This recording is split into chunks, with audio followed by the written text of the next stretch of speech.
capital F fun at the ballpark last night. The Sox 16-4 over Minnesota, and the best run differential in Major League Baseball grows some more to plus 73. The White Sox at 10 games over 500 enter play today with the best record in MLB. Game number 2 of a 3-game series from lovely Target Field comes tonight in the Twin Cities, and the White Sox will turn to Lance Lynn, the veteran at 34 years old. He will face, in his Major League debut up from AAA St. Paul, the tall 25-year-old Bailey Ober. Thanks for joining us once again. Jason Benetti, Steve Stone, and the joy of baseball hit us again last night with 16 runs for the White Sox. It was a night where everybody contributed, everybody hit the ball hard. There was a lot of offense down through this lineup. And personally, I'm in favor of anything that aggravates the Twins. If you can aggravate the Twins and then beat them, that's a good thing. And last night, I think both were accomplished. So we built this graphic that may or may not aggravate the Twins about the 4 games the Sox have played against the Twins this year. There's been a lot of offense. As you can see, the 4 wins yielded a .360 batting average, over 2 home runs a game. Runs per game have been in double figures. The exit velocity, they're hitting the ball very hard. And 11 barrels. Roll out the barrel. Hopefully there'll be much more here tonight, because this offense, even as depleted as it is, they found a way to pick it up and down this lineup. Even without Jose Abreu in, 16 runs last night. Lance Lynn, you know what he's going to throw, but he's still very difficult to hit. Former Minnesota Twin on the mound. We'll tell you about what he throws as he smiles off the field next.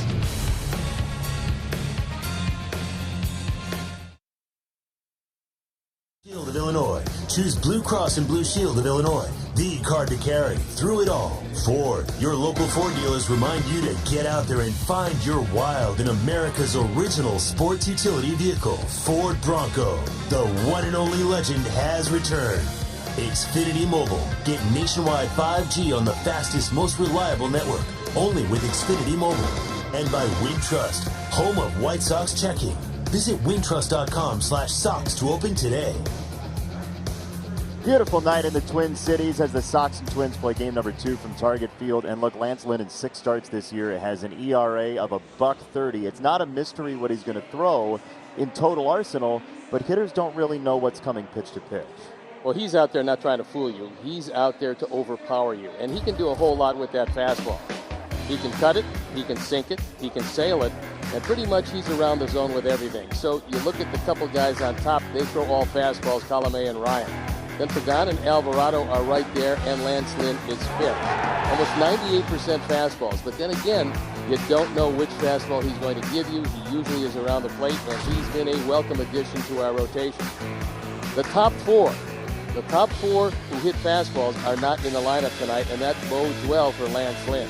Trevor Larnach, however, is, and he's hit a few doubles against our ball club. He looks like a good young player. He absolutely does. Larnach, former first-round pick, will be in the 6th spot tonight, but Buxton's still injured. Kirilloff took batting practice but is not back, and we will see what the Sox can do with Lance Lynn on the hill. But the question is, how many runs tonight after 16 yesterday? What is left for the White Sox offense? First pitch is just around the corner. Come along, have fun with us. Target Field in Minneapolis, and a big old hug from your mean Mercedes, who's doing that enough to people like Alan Thomas that we might need to have a chiropractor in the dugout. Well, Alan certainly might need one after that. There's the SpongeBob Garrett Crochet backpack. We're seeing so many things on this opening shot of our ball game. And we thank you for joining us for White Sox baseball tonight from Target Field. The forecast is more Sox runs, and we sincerely hope that our forecaster is accurate with that after 16 runs last night. Well, it's interesting because they're facing a guy they've never seen. They obviously have the scouting reports on him. He's not going to overthrow the ball. He's not a hard thrower, but we'll see how they fare, because at times they have trouble with guys they've never seen. We're going to show you why that was a couple of years ago, and the Sox have changed that fortune in the last few years. But that was for a long time very much true for the White Sox. Time now for the Insure on the Spot starting lineups. Get your free auto insurance quote and save in just 2 minutes at insureonthespot.com. The slugging percentage against the changeup, Steve, because the scout on Bailey Ober he's got a really good changeup. So you see Adam Eaton's number against the changeup with a couple of home runs. along with Mercedes, Eaton, they love to see changeups, and hopefully more of the same tonight. So I'm glad you said that about the Sox against first-time pitchers, because we asked our friends at Stats about that very thing, because growing up a Sox fan, it felt like every time the Sox faced a first-time pitcher, it didn't go well. But over the last couple of years, since 2018, how about this? This is going to shock Sox fans, I think. 15-3 against first-time starters. Look at that batting average at 340 and the slugging percentage over 600. So hopefully more of the same tonight. Ober forced into service. Did not have a whole lot of time to prepare for this, but we'll see how he fares, and that's what he did at St. Paul. He threw the ball pretty well. The only cause for concern you would think would be 3 walks in 7 innings. Usually that's not good, but the whip is very good at 1.14. He's tall. He certainly That's the scouting report. We can barely frame him in a shot. 6'9". He's a 12th round pick, 2017, out of the College of Charleston. Bailey Ober in for Michael Pineda. A UA Health defense, and this is how Rocco Baldelli is going to line them up for the game tonight. It's Larnach, Kepler back in the lineup with Garlick and Wright. Then it's Donaldson, Simmons, Arise, and Sano in the infield. Gord Vett behind the plate because Garver was hurt last night. You might have seen that, and he can't go, at least for the moment. And Bailey Ober on the hill. It's interesting because he's hoping to have a trouble-free first inning. The Sox are hoping that they could put a little pressure on him in the first inning and see if he folds up. So it's really interesting right off the bat with a guy who has not pitched in the major leagues, and with the team on the other side of the equation that's been red hot offensively, especially against the Twins. So 6'9", what do you think hitters see from a 6'9" guy in Ober? I don't think they see any part of the 6'9". I think what they're looking for is the release point. They've looked at tape. They know his release point is not quite as high as a lot of other pitchers. It's actually kind of low 3/4. And the quicker they can pick up the release point, the easier it's going to be to hit the baseball. Tim Anderson first. He's on a 12-game hit streak, and the first pitch to Tim is hit in the air to right field, and Garlick at the warning track makes the catch for round number 1. First inning brought to you by Toyota. Ober has been well known for his command in the Twins minor league system since being drafted 4 years ago. He was a hard thrower at one point. He's not a hard thrower any longer. And if you don't throw a big fastball, and it is raining a touch in Minneapolis, but if you don't throw a big fastball, you better be around the plate.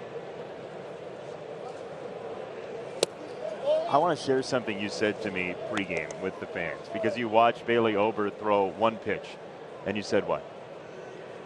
Somewhere in the course of his career, he must have hurt his arm because he's not throwing over the top. It's not necessarily a short arm, but it is from a release point that's unusual for a guy as tall as him, because usually when you're that big, you want leverage. You'll come high 3/4 or over the top. He's not doing it, and I thought maybe he had a shoulder issue. Not now, but sometime. Right. No, but it was interesting. You saw one pitch, yeah, and you said that. And he had Tommy John surgery years ago at College of Charleston. 2-1 to Jake Lamb. Oh, and Jake drives this ball deep right field. It is gone! Good start, 1-0. 2 home runs, 2 runs driven in. Sox have the lead. And Ober will know the second man he faced in his career hit a home run. We'll watch it again. This one is on the outer third, the forward home run replay. Jake gets all of it. I mean, this is a guy that can hit home runs. And that one wasn't a cheapie. He got most of that. Tim didn't miss by much either. No, he hit the ball pretty well, and they're going up there looking for a fastball they can drive. Well, the fastball, I mean, that 92 is pretty much what you're going to get at the top end. Yeah, and 92 really is nowadays below major league average. Do you ever think we'd end up in a world where 92, 93 is Last 4 or 5 years, the major league average has risen by 2 miles an hour. That's a testament to four-seamers. There's a fastball for a strike on Moncada. 2-1 to Yoan, who's got a hit in 7 straight and a walk in 6 straight. Ober doesn't mix something else in, and this is the changeup. We'll see how good it is. Changeup wasn't bad. There's a disparity of 7 miles an hour. You'd like maybe a little bit more disparity, but his fastball is fairly straight. That usually doesn't bode well for the pitcher.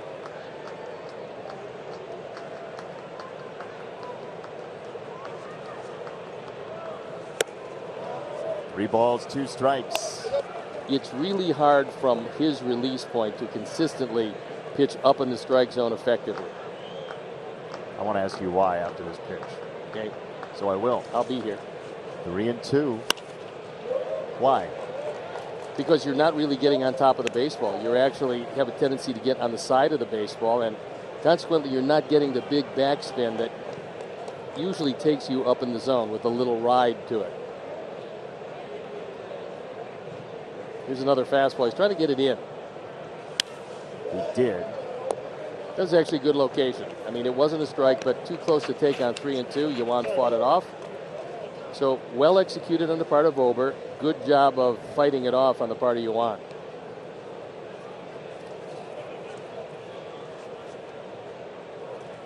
"6'9" Bailey Ober, and Moncada sends it foul again. Michael Pineda scratched earlier today, so Ober gets his first career start. This is an exciting day for the young right-hander. In ball 4, and here comes Yermin Mercedes. You know, Yoan lately has done a really good job of not expanding his strike zone. He always had a pretty good eye, but he always left a lot of pitches in the hands of the umpire, especially a couple of years ago. Last year he got more aggressive. What I like about him in this latest run is he's getting on base a lot because he's not swinging at pitches out of the zone when the pitcher has to throw a strike. That was a good take by him. Now Mercedes against Ober. Strike called outside corner, 0-1. We haven't seen a breaking ball yet. We've seen a changeup, not many of those. It's basically one finger that Rortvedt is putting down, and that's the number 1 for a fastball. Mercedes fouls it away. 2 strikes on Yermin, who had the home run in the 9th inning yesterday. 1 of 3 hits in the ballgame. He drove in 3.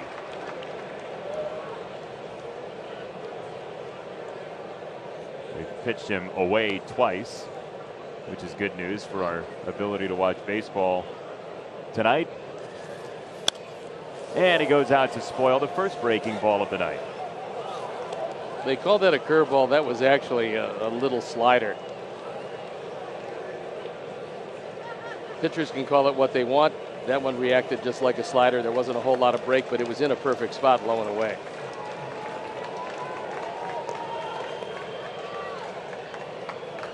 Here's a change. Let's see if he can wait back.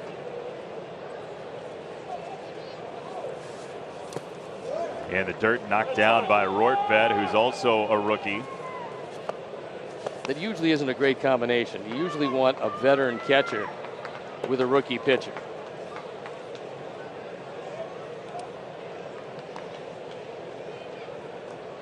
However, we saw last night with Garver, he took one off the knee, and obviously he's not 100%.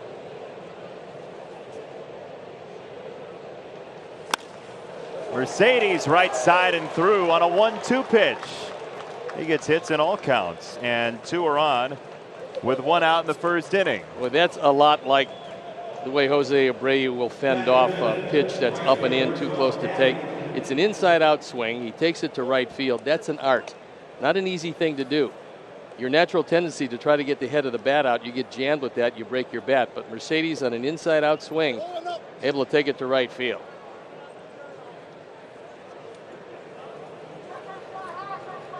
Sox yesterday put up 3 in the first, and 4 spots in the 5th and the 6th. Here is Adam Eaton, who we showed you in our lineups, has been tremendous against the changeup this year, as Mercedes Just got a normal reception at Target Field. And we all move along with our days. That's it. Yesterday is just that. Yesterday. All your troubles seem so far away. And a pivot to second base. Simmons is behind Moncada, so he's pretty close to him as far as getting to the bag is concerned. Sano is well back at first base.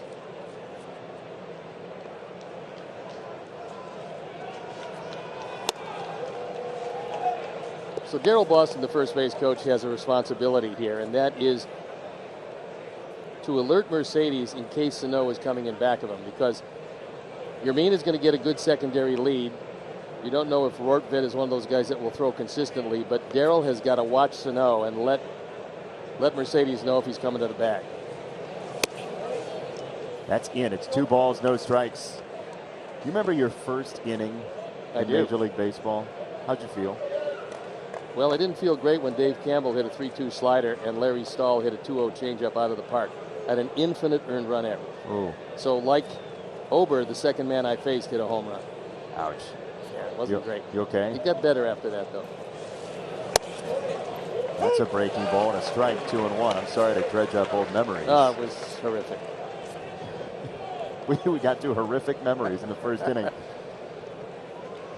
2-1 for Eaton. Moncada at second off a walk. Mercedes at first off a single. Kepler has a pretty good arm in center field, but he is way back and around toward left center. Upstairs and Klang off the glove of Rortvedt. 3-1 for Eaton. Rortvedt has not been able to spot his fastball. So if you're Adam Eaton, you know, number one, you're in a hitter's count. Number two, you're probably looking middle in because most likely his comfort pitch is that slider.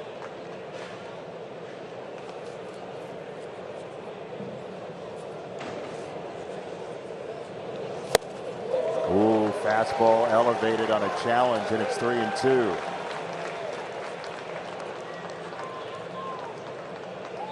Think he'll go back there? Well, it depends on if they have that scouting report about hitting of off-speed pitches, notably the changeup.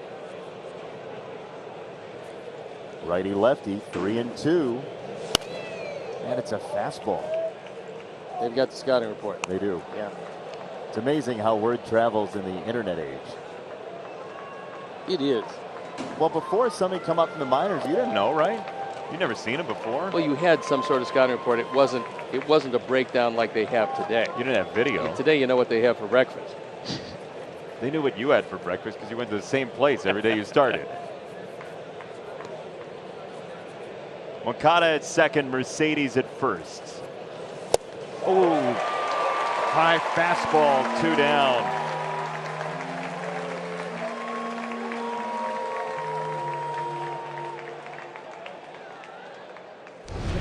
Everything is a first for Ober, and this is his first strikeout. This is up and out of the strike zone. Adam has had some problems with the fastball.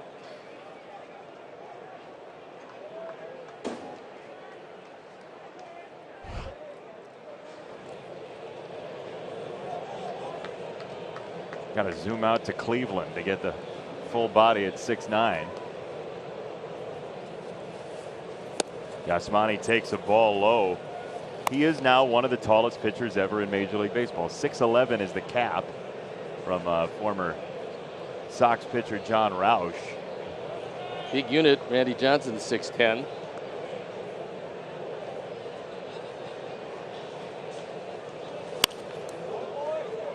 One ball and 1 strike, so we've named a couple of them. Here's the list of the tallest pitchers in Major League history. I remember Andy Sisko, remember Chris Young. In fact, you can take a look at him in Texas these days because now he's a general manager of the Rangers. Princeton guy, Chris Young. Smart guy, good baseball guy.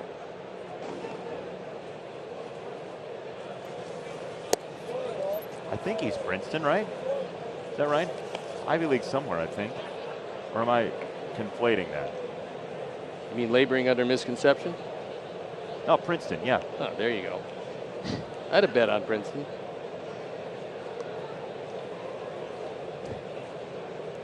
Two balls and a strike.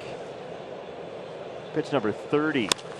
Yasmani Grandal drops the head of the bat. He thought he got it, and he got under it instead by his reaction. I thought he thought that it was gone, and he may have thought that he thought it was gone, but it was not gone. But Jake Lamb thought that he thought that this was gone, and he thought right. And the Sox thought a 1-0 lead would be a good idea. You think? Sounds like Princess Bride. It's a 1-0 lead over the Minnesota Twins, and it's time now for their Insure on the Spot starting lineup. Get your free auto insurance quote and save in just 2 minutes at insureonthespot.com. It's a slugging percentage against the fastball with Lynn throwing so many of them. Donaldson is a key matchup here today at .554 slugging against the fastball. Bottom of the order, not nearly as good. Lance Lynn going to the mound for his 7th start. He's been brilliant. 4-1 ERA of 1.30, 44 strikeouts and 34 2/3, just 11 walks. The key matchups: Simmons hitting .333 with a home run. Polanco, not that key a matchup, but 2 for 5 in a small sample size, and Arise, who usually hits pretty well against just about everybody, 0 for 5. He's going to put the bat on the ball, but he's been hitting it at people. Snuck in his hit late in the game yesterday as he digs in against Lance Lynn, and the first pitch is a fastball for a strike. Lance has thrown all of 12 curveballs this year. Those are the only non-fastball type pitches he's thrown all season.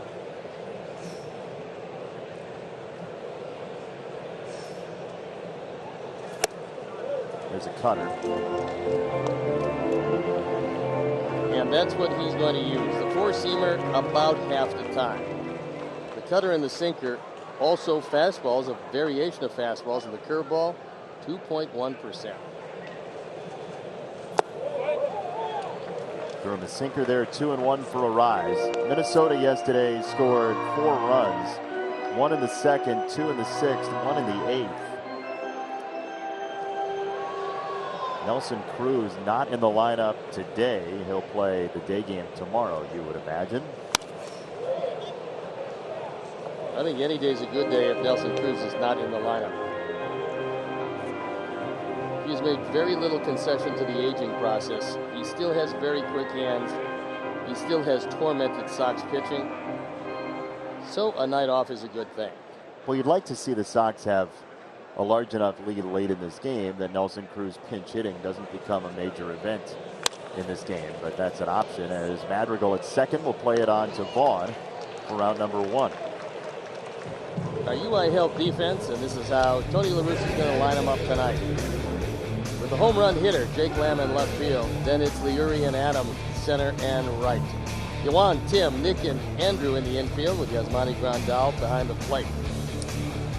Kind of an interesting pitching sequence to Arise because Lance Lynn was determined to get him out on sinkers. Doesn't do that often. He knows he's going to make contact. He wants him to hit it on the ground, and that's exactly what he got. Donaldson sees a cutter for a strike. Josh Donaldson, who homered yesterday, his 5th home run.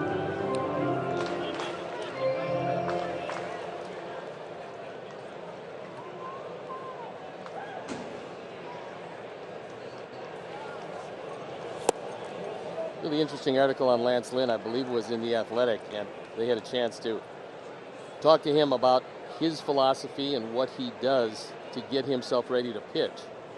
And he's had his own personal people instructing him on how to stay in shape and also what exactly he wants to do to make every pitch look the same. And it's been remarkable. He's a much better pitcher now than he was early in his career. And he figures he can last a long time in this game. One place we make a mistake is looking at somebody and saying he's out of shape. That was a good pitch and wasn't called as Donaldson tries to duck under it and actually was successful.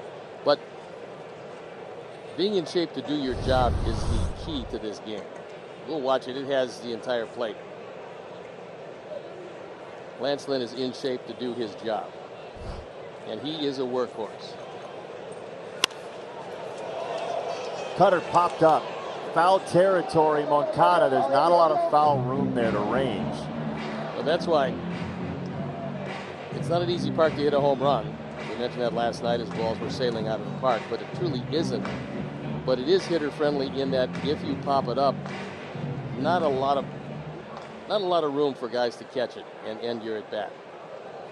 One of the guys in that story you're talking about that James Fegan spoke to is the guy who helped extend Phil Mickelson's golf career. Yeah, really did a nice job of it. Because Phil is still hitting him a long way. 3-2 tapper. Moncada's got to charge it in bare hand and safe to call at first base. I think they're going to take a look at this. I think they got to take a look at it. For me, with the naked eye, it looks like they got him. I agree with you, Steve. And first base umpire will umpire with his ears. He wants to hear the bang in the glove as well as seeing the foot on the bag. It's a great play by Moncada. He charges aggressively. It's do or die on the bare hand, and then he gets it there. Out. To me, he got it there an eyelash ahead of Donaldson, so we'll see if they challenge, and maybe it was too close to even think about challenging. That was a terrific play by Yuan. It goes Donaldson's way. I'm with you, Steve. I thought out there, but it could have been too close as they slow it down in the Sox replay room. In real time, looked like you got him, but you don't want to lose your challenge here in the first inning. So that's the thing. If people are saying, well, why not challenge that? There's a value card essentially for how close it needs to be to use your challenge early in the ball game. Is it worth it with a play like that? Risk reward. That's right. Saw Tony La Russa, by the way, of that first shot when Jerry Narron was on the phone. Tony was counting out the seconds to make sure that they did not miss the 20-second time period. We've seen managers do that around baseball this year as they've shortened it from 30 to 20. I think that's one good rule, and I think the next incarnation, perhaps next year, will be to limit the amount of time they have to look at it in New York. And if they can't come to a resolution, then whatever the call on the field is, it stands. And you can pick arbitrarily, you can pick the time. Nearly got him in the knee. Polanco 1-2. That is a great point by you. They have the technology to do that. Just shut her down. Either you can make that determination or you're not going to, and sometimes it's too close to make a determination. Then don't take 2.5, 3 minutes. Just say, call stands. Then you will move the game along. Oh, it's nearly on the ground.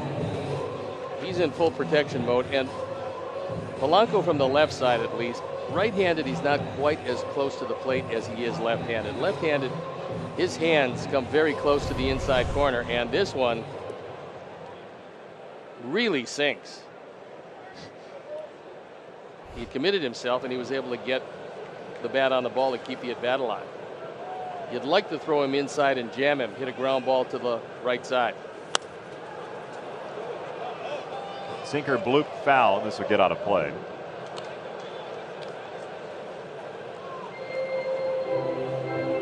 Jorge Polanco was 1 for 4 yesterday for Minnesota, a Twins team that is currently 11.5 back of the White Sox in the AL Central. Been a tough early go for them. It's a combination of starting pitching not being what they thought it was going to be. Maeda is not near as effective as he was last year, and the bullpen has caused him some problems. Dan Hayes tweeted earlier there's some question as to whether or not Maeda is going to make his next start for Minnesota. Already a thinner rotation than they'd want, with the Sox just beating up on Jay Happ again yesterday.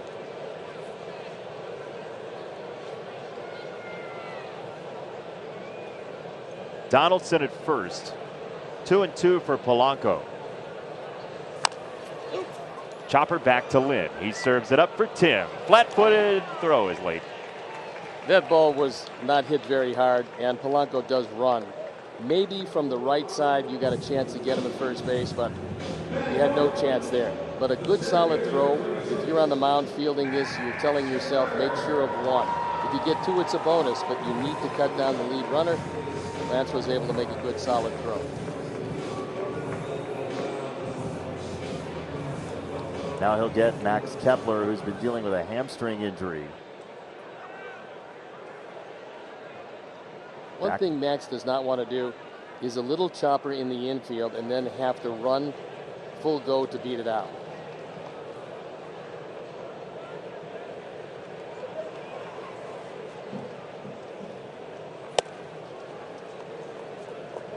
Back pretty quickly from a hamstring. Just missed the one game yesterday. It was really just a tweak, and he felt it as he was running to first base. They're very fortunate because with the entire outfield out, they really needed Kepler.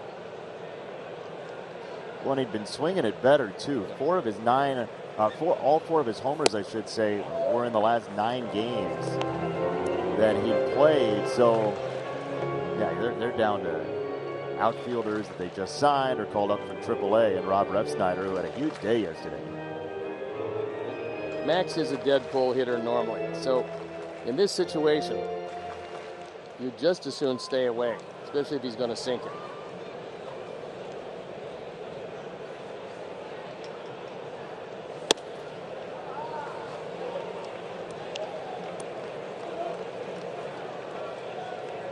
Oh, you swinging? The way Sano's been hitting this year at 147, if I'm Rocco Baldelli, I run out there and tell Max, get a good pitch and hit it. Or you can just give him a signal. However you need to convey the message. He takes a high strike.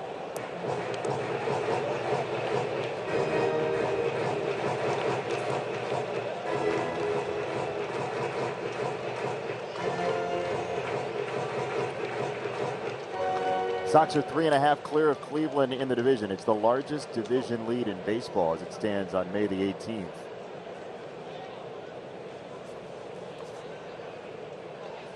Outside, ball 4. Busy first inning on the base path both ways. A lot of pitches for Lance in his first inning. Now here's a guy who's been the real enigma this year for Minnesota, Miguel Sano. You see 141 and 295, and the slugging is really the concerning one. The only thing that I've noticed about Sano, besides the fact that he's really not hitting the baseball like he can, is he's been pulling off pitches on the outside corner. It looks like he's thinking so much about power that he's opening up, anticipating something middle in. So if you cut it away, he's not going to have, or hasn't had, a whole lot of coverage on that side.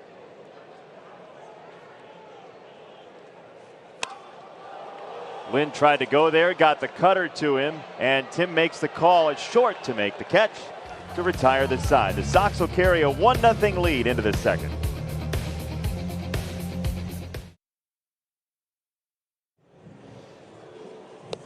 Second inning is brought to you by Menards, and it's time for our player profile presented by Geico. Make it easy.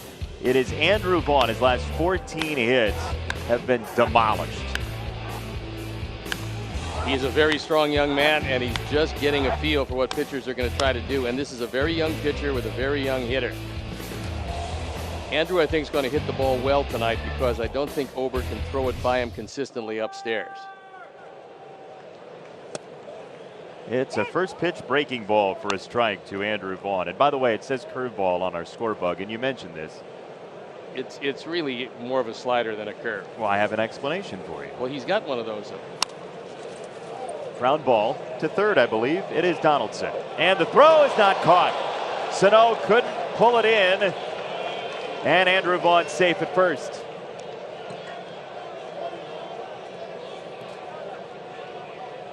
We'll take another look at it.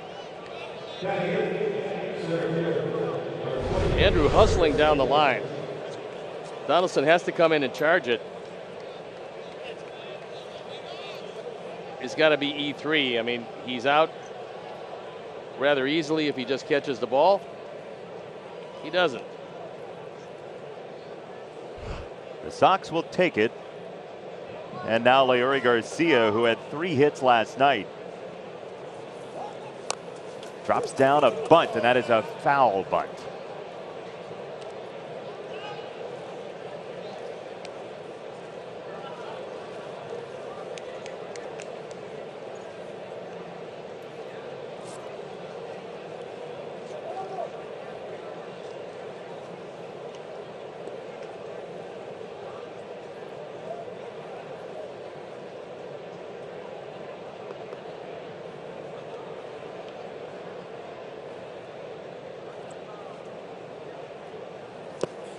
That's a cross up, and it's a strike. Yeah. I would say that's a cross up, and whoa. Rortvedt got very fortunate. A credit to Jim Reynolds behind the plate, by the way. It is not easy to stay with a pitch like that and give the right call. It was a strike. Watch it again.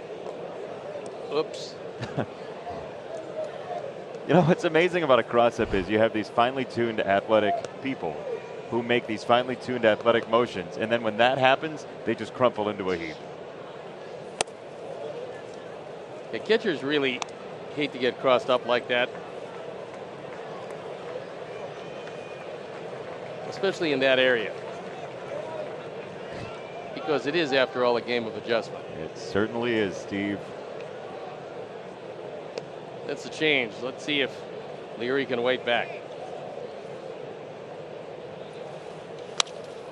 He did. Garcia pumps it to left center field, and it's caught. Larnach racing over, makes the grab for out number 1. Your 2021 Chicago White Sox are presented by Guaranteed Rate. Visit rate.com to learn how Guaranteed Rate helps turn people's belief in a new home into action. If you believe, you will. Would you like to play fun with official scoring, Steve? Don't tell me that's E5. They called it E5. No, they're going to take a look at that one. That is definitely not E5. I'm not even going to change it in the book. I wouldn't have brought it up, except I knew you were going to be salty about it, so I decided to levy it your way.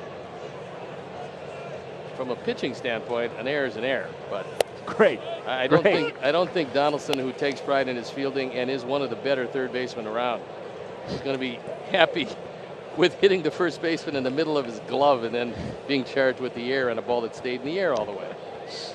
Other than that, I think it's just fine. Every pitcher should have, like, on their dashboard or something. To me, an error is an error as a pitcher. 1 ball, 1 strike on Nick Madrigal, who had a huge night last night. His first major league home run, and he was booking it around the bases because he told us after the game he didn't think he got it. Well, if you haven't hit one, especially in that ballpark, you never really know if it's out or not.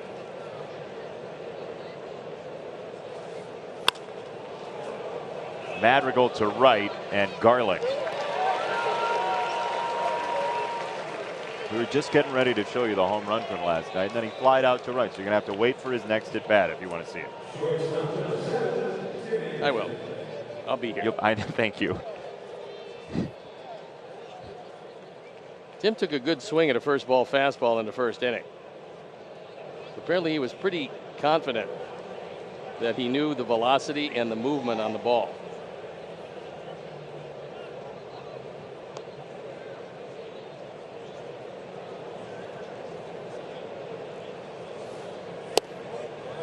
There's a changeup, and that does have some fluttering movement inside to the right-hander.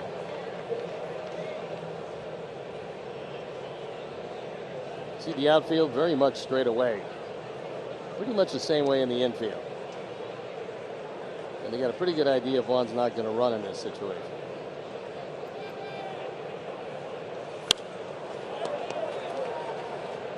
Bailey Ober, the first to ever wear number 82 for the Minnesota Twins. Usually numbers like that were reserved for spring training when you got invited and had zero chance of making the team. Now people are just wearing whatever they want at the top end of the scales. Sox have a lot of those with Abreu and Eloy and Yermin Mercedes. The largest number in Twins history is Logan Morrison, who wore number 99, you may recall, back in 2018. You know, he had a fairly long major league career. I thought he was going to be a star in this game, but he would get hurt and his body wouldn't allow him to get out of himself what was there. Tim got a piece of that, just clipped it. Well, I think what's kind of nice about that is Tim kept the at-bat alive, and he hadn't seen that pitch. That was more of the curveball than what else he's been throwing. And you have an explanation to why they keep calling it a curveball when it appears to be a slider. Oh, yeah, I never got to that. No. So when That's a pitcher, why I'm here. Thank you so much. I'll be here.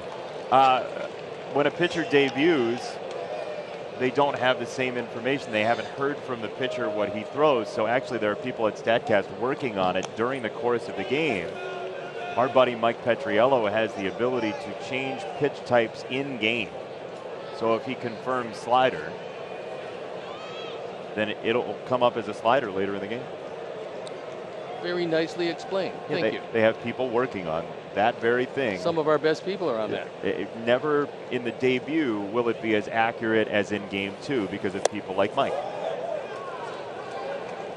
Well, that was the slider. And he does have a distinct curveball. He doesn't throw it often, but he has a distinct curveball as well as that slider. So if our fans want to tweet at Mike Petriello and ask him if he's seeing slider or curveball, Mike will open Twitter and wonder what he said that got all of these mentions. So at Mike Petriello. As Tim goes to short on a hop for Simmons. Very sure-handed to retire the side. Sorry, Mikey. 1-0 Sox.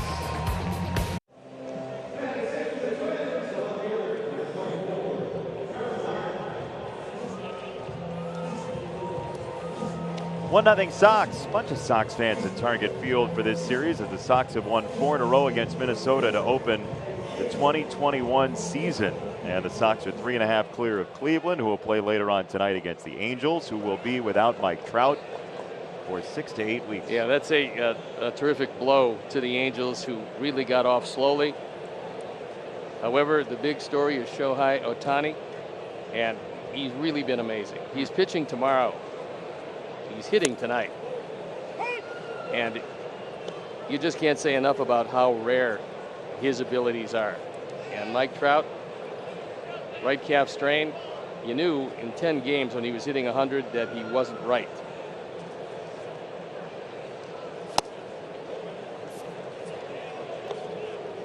Two strikes on Larnach. I mean, it could be yet another year where Mike Trout is not in the postseason with the Angels. Unless they find some way to get their pitching straightened out, it's going to be very difficult for them. Perry Minasian is one of the guys that, coming from Atlanta, should be able to do that. Two-strike cutter. Moncada roaming for round number 1. Some broadcasts give you news, some give you notes. We give you news and notes because we like you to have both. And it is Shohei Ohtani with his MLB leading 13th home run. But if you look at the location of that one, you just have to shake your head. That was almost over his head. He was able to pull it and hit it out. How about Garrett Cole? It's really amazing. 61 strikeouts for allowing a walk, and yet Texas beats him. That was an upset, and this is just awful.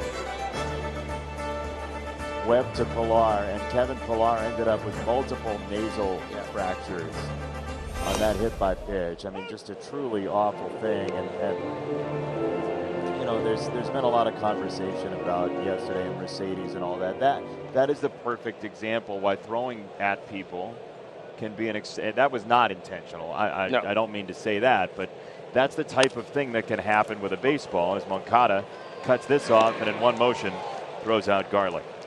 I think the oddity about Yoan's game is that if you can get him on the run, and it doesn't matter if he's going to his left, he's going to his right, he's coming in charging. If you can get him moving, he makes as accurate a throws as anybody in the game. I mean, that one was right there. It was probably a thigh-high strike, and he was coming in to smother a short hop and a perfect throw.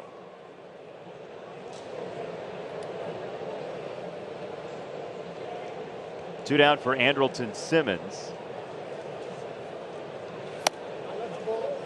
The ball outside, 1-0.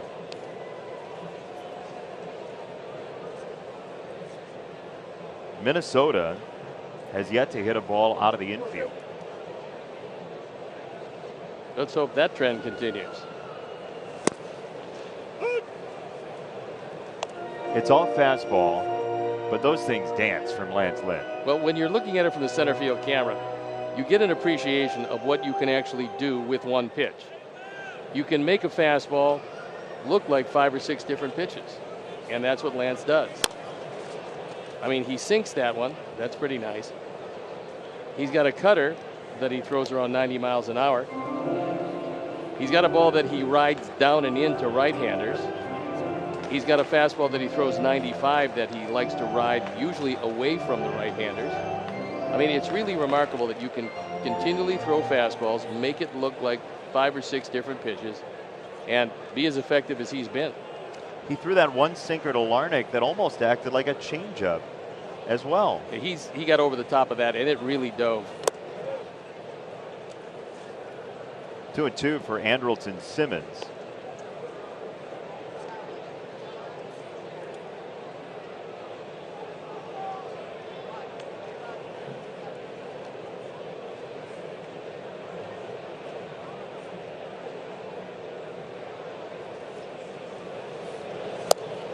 Checked his swing, and I believe he held up. Jed Whitson said he did. And actually he did. That was a really nice cutter. I mean, normally you don't check your swing on that. And Simmons did check his swing. Good call.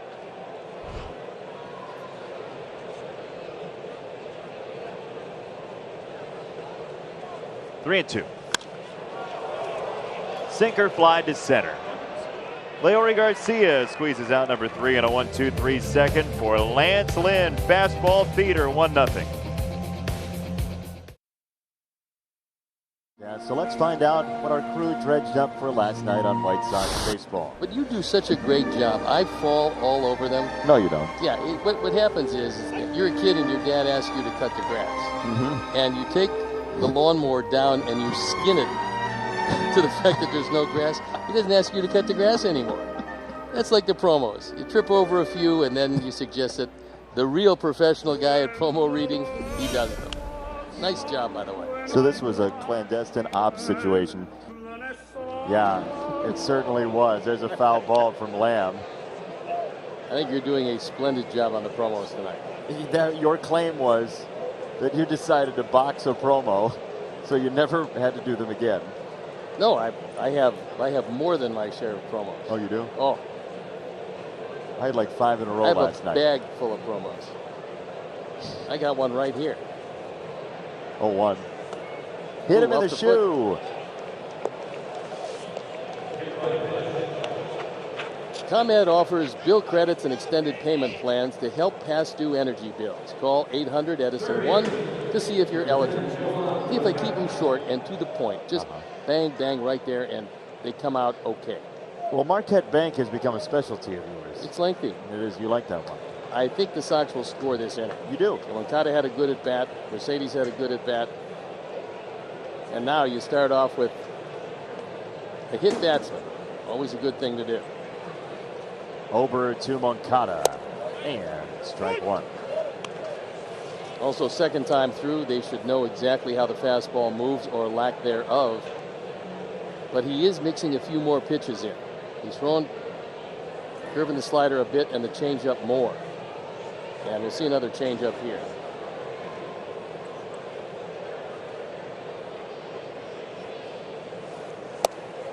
Outside ball and a strike. Third innings brought to you by Hyundai.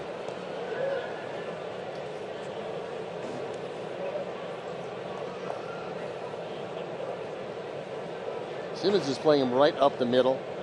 Arise is not on the grass, but he's playing him as a dead pull hitter.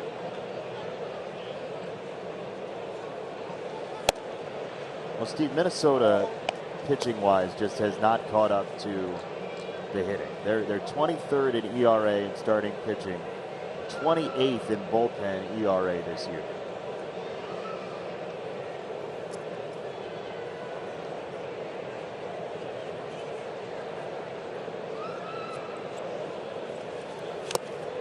Two balls and 2 strikes.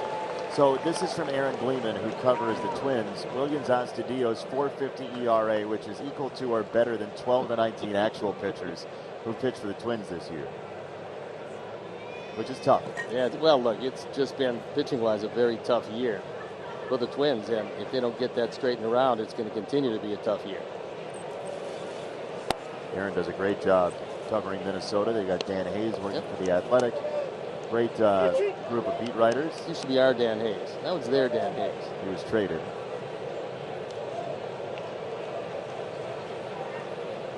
It's good to see Dan during the last homestand. It was.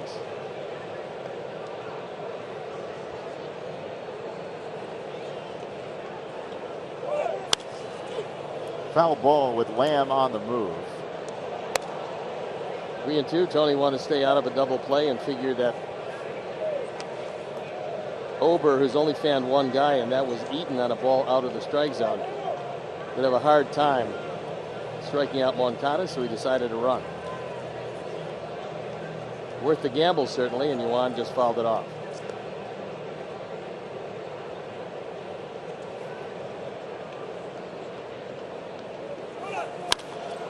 3-2, ripped to right center, and with Lamb on the move, we'll see where he ends up. Garlick had to go fish it out of the alleyway. Moncada's got an RBI double. And so with Lamb going from first, the Sox take a 2-0 lead.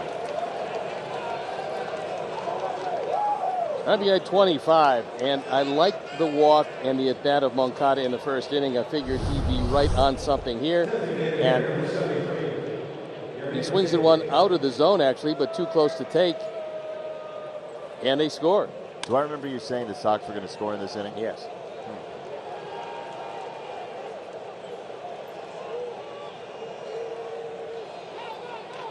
Very aggressive third base coaching. Joe McEwing did a nice job. You could see the relay from Garlick. Doesn't have a normal right fielder's arm. He knows it's going to be a rise getting it, and he doesn't have a great arm at second. I don't know about you. I like an aggressive third base coach. Very much so. I think, especially nowadays, when there's a lot of emphasis on offense around every position, you might as well put as much pressure on the opposing defense as you can, because more times than not, they're not going to be able to make those plays.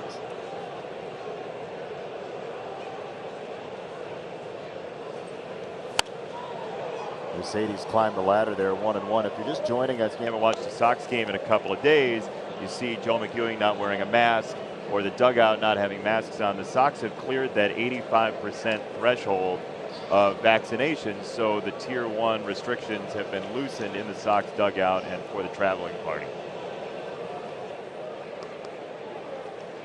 A clean-shaven Super Joe. Mercedes smokes it foul. Well, he hit the daylights out of that one. Unfortunately, he hooked it to the left of the pole. That was a blast.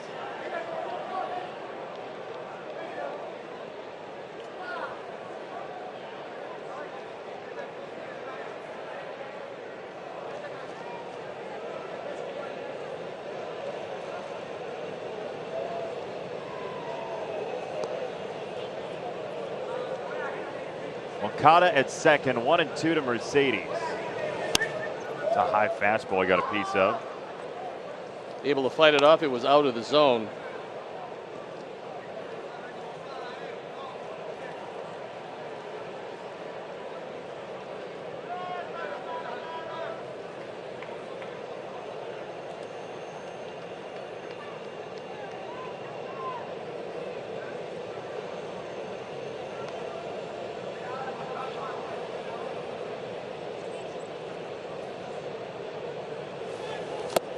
Struck him out. That definitely was a curveball. And a hit of the hitter was a good one, especially after setting him up inside. That probably is the single best pitch Ober has thrown tonight.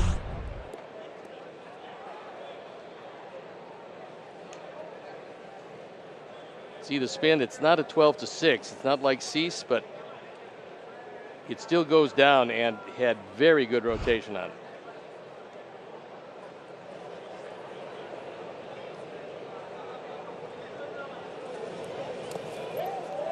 Looks like he's got the feel for the breaking ball now. That was a pretty good one as well. I think it took him a while to get loose. He's at the 60 pitch mark. All of the butterflies that he had in the first inning are by the boards. And that's one of the reasons why his ERA was so good in AAA.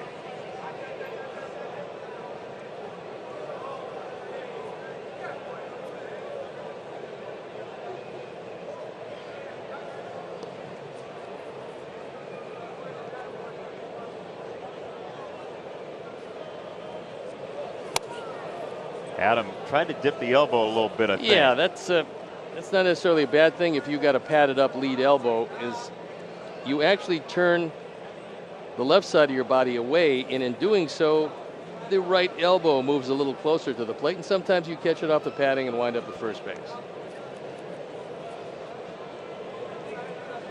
2-0 from Ober. Adam left side. This is Donaldson to a knee for out number 2. The White Sox and Country Financial are teaming up to recognize those individuals who now more than ever have faced the challenge to keep students focused on learning. Do you know an educator who deserves recognition? I do. Then nominate him for the Country Financial Teacher Appreciation Spotlight by visiting whitesox.com/teacher spotlight today. You want to do that on your tablet over there? Sure. Except right now I think he's probably about 108. Like history teacher. Yeah? Yeah, Bud Ruland. Nice guy. What did you like about Bud? No nonsense approach to history. One of those guys that didn't shade much of anything, just said, here it was, this is what happened, live with it. You get a good grade in his class? Probably not. You remember the first inning of your first start, but you don't remember what you got in history. Huh. Yasmani takes up and out. It's a ball and a strike.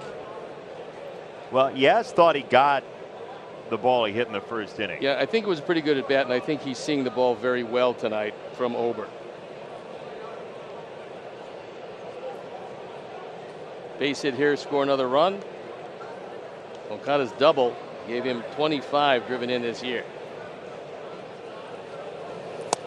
Ooh, that was a pretty good changeup to hit. Yeah, I think he was looking fastball, and he is not happy with himself because it was right over the middle of the plate. But if you're guessing fastball, you get a change. No reason to swing. That was the type of ball he hits to the Goose Island at the home ballpark.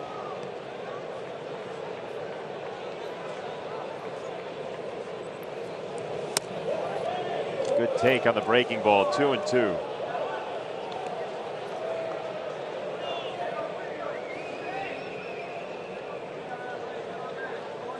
If he can elevate that fastball, this is the type of guy he can take out.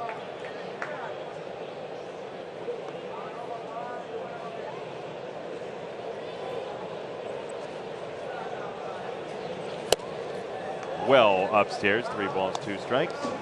Yasmani Grandal in the month of May, 3 hits, 20 walks. It's been pretty amazing. On base percentage, another worldly 535. He's not making out. Half the time, more than half the time, he gets on base.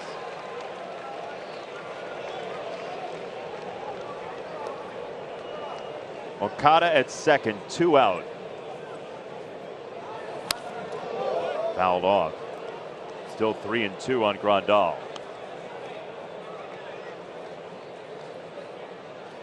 Ober's not going to go deep in this game. He's at the 67 pitch mark. You're averaging 22, 23 an inning, and that does not make for a long performance. I think Rocco Baldelli realized if he could get 5, he would be very happy. Especially after last night when he was forced to use a position player in the ninth. Grandal drops the bat on that breaking ball and sends it up and out of here. 2-run home run for Yasmani Grandal, and it's 4-0 Sox. The type of guy that Yasmani can take out if he could just elevate, and elevate he did for his 5th home run. He's now driven in 17. More important, the Sox have a 4-0 lead. Yasmani, the first at bat, had a good swing at him. This is our 4th home run replay. This is a little slider down, and it's a little slider out. To the overhang in right. Shaking his head. Yeah, 3-2 sliders sometimes go out. Andrew Vaughn looks at a strike. So yesterday, Danny Mendick a grand slam. Yermin Mercedes the late home run, extra base hits all over the place for the Sox in an 18-hit night. And now tonight against young Bailey Ober, it's a 4-0 lead in the 3rd.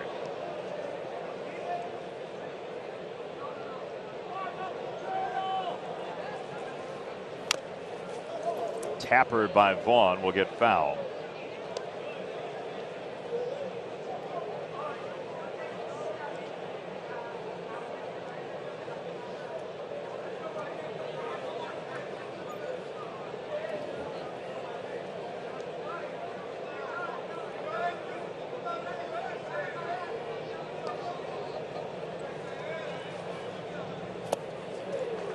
Breaking ball for strike 3, and the inning is over. But Grandal thought he got one in the first inning.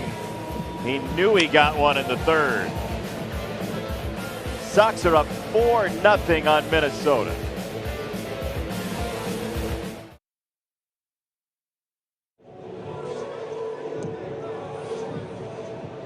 "4-0 Sox, bottom of the third inning, as the Sox have won 4 straight to open the year against the Minnesota Twins. Sox are 9-2 in this 11-game stretch, now 12 against the AL Central's Royals and Twins. And we showed you yesterday how much ground the Sox have gained in the division. It's up to 3.5 starting play today. Just beat the division and continue to beat them throughout the year, and things will go very well for you. And that's exactly how this year has started out.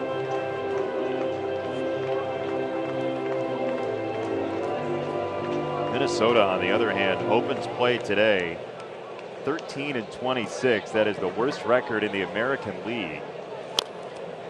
And Lance Lynn continues to pepper the strike zone. 1-2.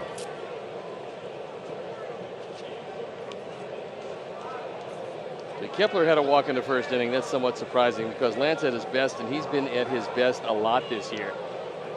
He's going to carve up both sides of the plate. He's not going to walk you very much. He's going to stay ahead and force you to swing.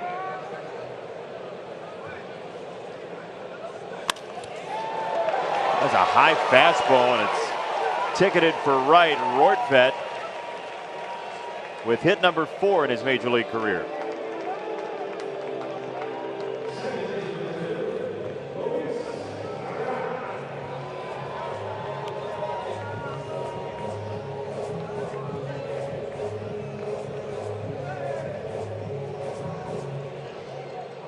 Out of the strike zone, I think. Grandal wanted it up and on the inner portion. He got it there, actually exactly where he wanted to, but Rortvedt a little too quick inside. Same kind of sinkers to Arise might get to the double play here. He gave him a steady diet of sinkers, and he's going to go on his hands. Yoan's playing in at third, and that is upstairs for ball 1.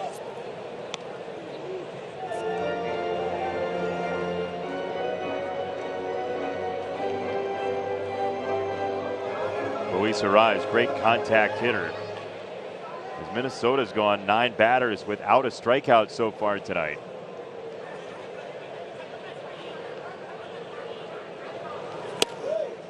Two and 0.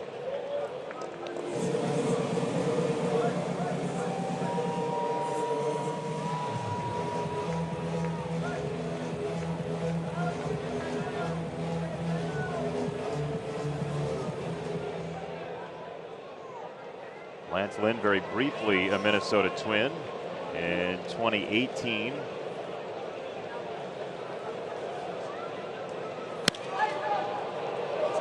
That was right before his renaissance. He threw 20 starts worth for the Twins and had a 5.10 ERA. Then he shifted to New York and figured out tunneling and became the pitcher he is now. Well, remembering him when he came up with St. Louis, he always seemed like a pretty good pitcher, but not even close to what he seems like now. I think he's really figured it out, and he figures he can stay around a long time doing exactly what he's doing now. That's out, 3 balls and a strike. Arise had a little Juan Soto in him as he was watching that pitch.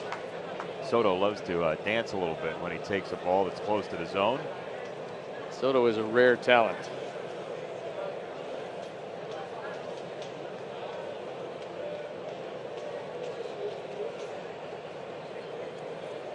Rortvedt at first, and the 3-1. Arise ships it to right, and Adam Eaton to make the catch.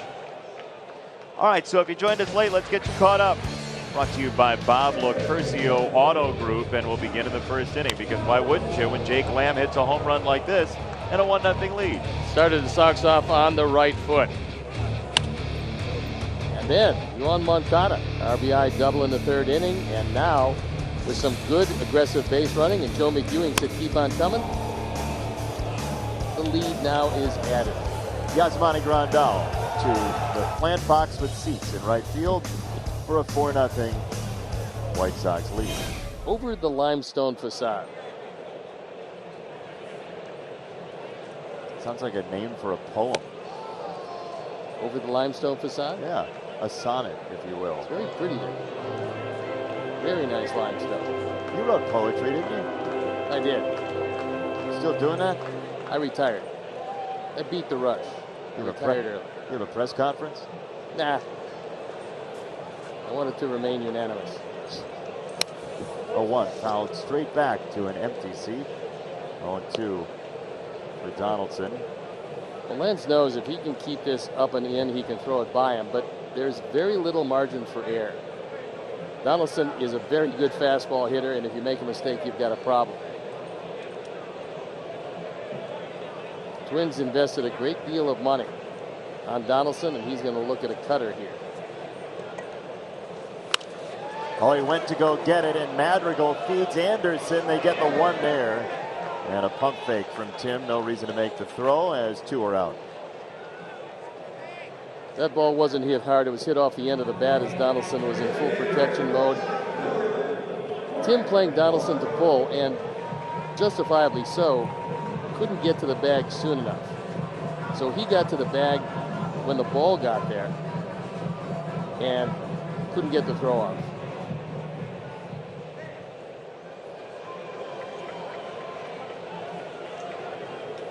Now Polanco.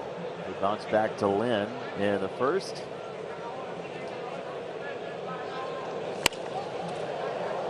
Fastball popped up. Madrigal is over, and Nick's not going to have room.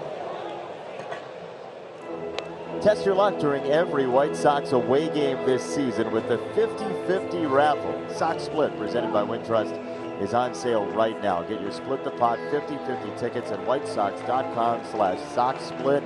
Valid for Illinois residents 18 and over. You know, they judge pitchers on the strikeout to walk ratio.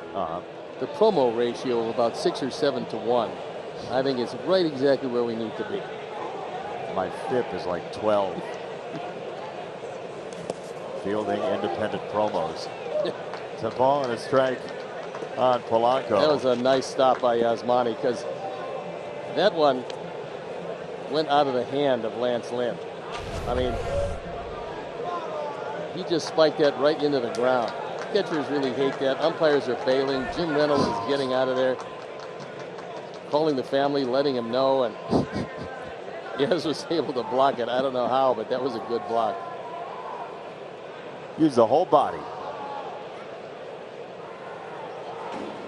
1-1. Oh, he got inside and it's through Andrew Vaughn. Madrigal tried to scoop it to him, and it's an error on Vaughn. Nick tried to glove flip. It looked like he might have had a little more time than he thought. I don't think Polanco got out of the box real quickly. I don't think he ran at all, as a matter of fact, and I think if he did, he would have beaten it relatively easy. You see, he's walking out of the box. All Nick has to do is come and make it on the first blush, and they got him. It's going to go E3, but it's a play that could have been made, and Andrew does not get down in time. And watch him out of the box. He's walking. His manager's not going to like that too much. He's able to beat the play at first only because Nick double clutched on that flip. But the inning stays alive. So Donaldson to second, Polanco at first, and the extra out allows for Kepler to bat. Jose Abreu out with ankle Inflammation for this series. The hope is that he'll be able to play in New York on the next leg of the road trip, Friday, Saturday, Sunday against the Yankees. And with another off day tomorrow, then you have the official off day on Thursday, and maybe, just maybe, he can heal up.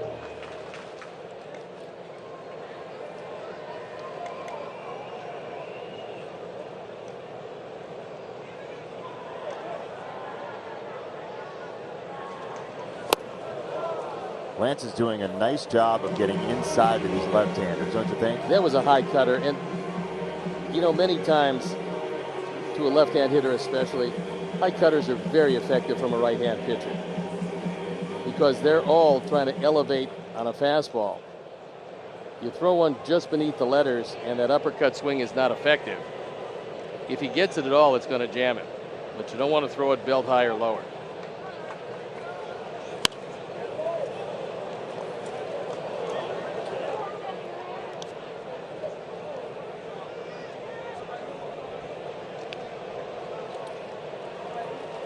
Next came to the big leagues. He was very effective against right-hand pitchers. Had a really hard time with the lefties. Then he put in a whole lot of time in spring training a few years back in facing left-handers, and his batting average against them probably went up 100 points. And it's really made him a factor. He's a very good player. Check swing, almost got strike 3 on the fastball.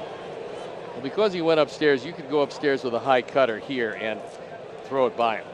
Very good player. Interesting dresser on the video board. A lot going on there. Very formal. It is. The headshot.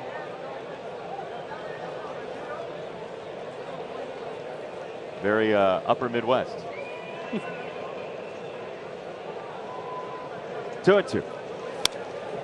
It's a sinker. And it's still 2 balls, 2 strikes.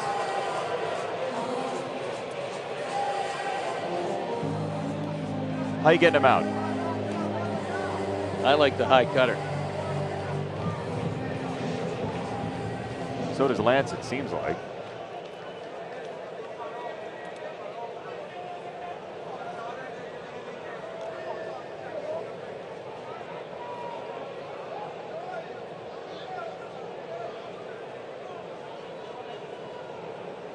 Two and two. Ooh, very close. That was a high cutter, but unfortunately just a touch out of the zone. Now the advantage is the runners will be going. You want to make it happen on 2-2 if you could, because on a double with the runners going, you can score a pair, especially with the speed of Polanco.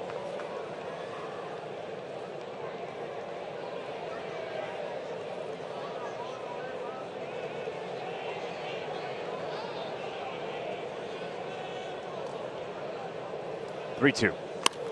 He went right at him with a fastball. TA.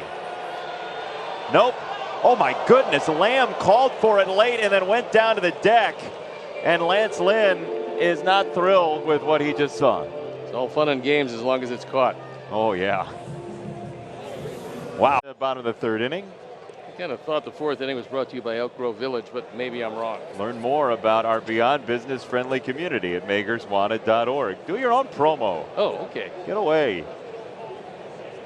Sox are up 4-0 in the fourth inning tonight. He's Steve Stone. I'm Jason Benetti. We are so glad that you could join us for White Sox baseball tonight. Target Field, the site, and young Bailey Ober on the mound in his first major league appearance. 4-0 lead was in jeopardy with a little spotty defense to end that inning, and all's well that ends well. Garcia read the fastball well and drills it to left field. This is off the wall, and Leori beats feet into second base with a leadoff double.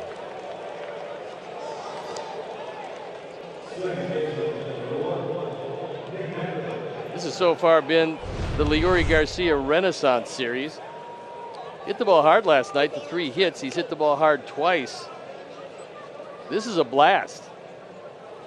First one he hit very hard to left field. This one he hits off the wall.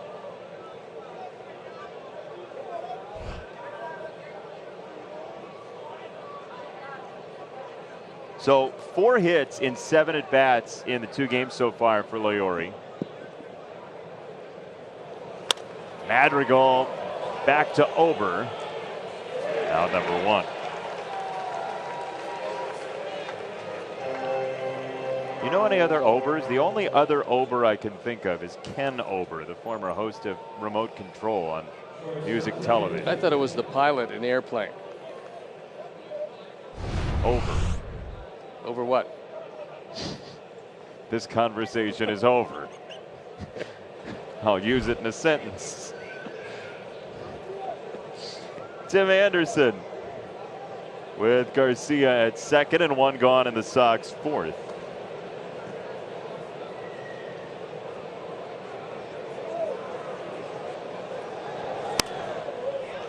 I think the Sox are seeing the fastball pretty well. I think they've been having pretty good swings at it all night. That wasn't the greatest at bat by Nick, because he is a contact hitter. In some way, you got to get that ground ball to the right side, move along Leury, so that for Tim, they would be forced to bring the infield in if he was standing at third base. It ended right back at the pitcher and no movement from Garcia to third.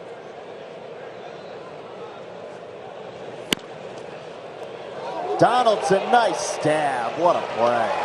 He's really good over there, Steve. He's been a terrific third baseman for a long time, and for a guy that came up as a catcher, he's exceptional.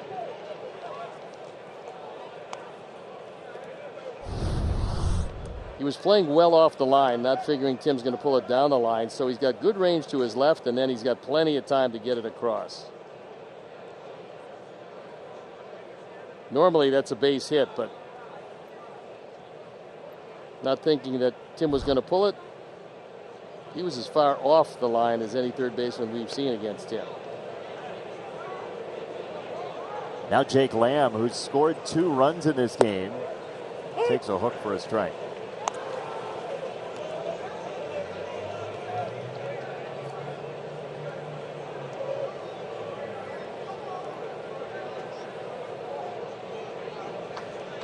You know, this is such a game of nuance. We'll tell you what could have happened differently and how it would have affected this inning. How's that? If Nick hits the ball to the right side, Leury's at third base. Rocco Baldelli cannot afford to go any deeper than 4-0 down, so he's forced to play the infield in. If he's forced to play the infield in, that one is by Donaldson into left field, an RBI single. But just a little tapper back to the pitcher and no movement with a leadoff double makes it now where you need a base hit.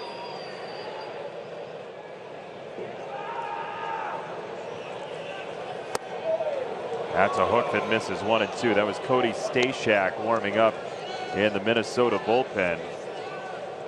But yeah, and anytime you can have an available productive out to get you a run, you'd like to have that. And Nick's a very good handler of the bat, but did not execute.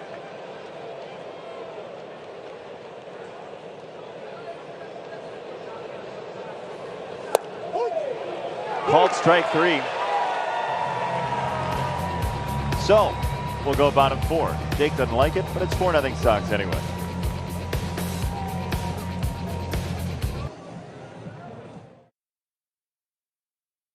Was having Nicky Two Strikes had his first career home run. Danny Mendick brought them all home with a grand slam, and the Yerminator cut the Twins like a knife in the ninth. It was like the summer of '69 all over again. Sorry, please forgive me for bringing up a '94 lost season. Back to you, Jason and Steve, because everything you do it for us. Hey, Brian Adams got Brian Adams jokes. Good video, Brian Adams. I like that. Hashtag Sox Math. We'll show you the question in a moment. How does he have that album? Somebody must have given it to him as a gag gift. I remember the album and the summer of '69 both. You do? Yeah. That was before the lost decade. It was hot. Here's your question.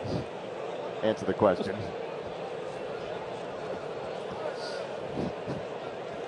Oh, 1 to Sano as a cutter away. 1 ball, 1 strike to Miguel Sano. What do you make of Lance Lynn so far tonight? I don't think he's had his great stuff, and I don't know what getting hit in the wrist might have done, taken away from him, but he's really a battler. I mean, he's going to be out there and not give in to you at all with anything. But we've seen him with much better stuff. This is not an easy night for him. He doesn't have a strikeout, which is unusual, which shows me that the stuff isn't quite what it should be, and yet he's thrown a shutout.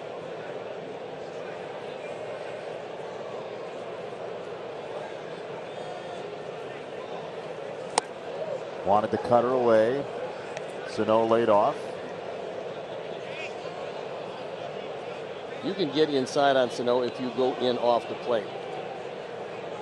I wouldn't be particularly happy with a fastball on the inside corner, but 1, 2, 3 inches inside in a situation with 2 strikes where he's forced to swing, you can get him in there. Cutter again. It's 3 and 2. 1 more cutter. He's laid off a couple. Yeah, I think 1 more cutter will just about do it.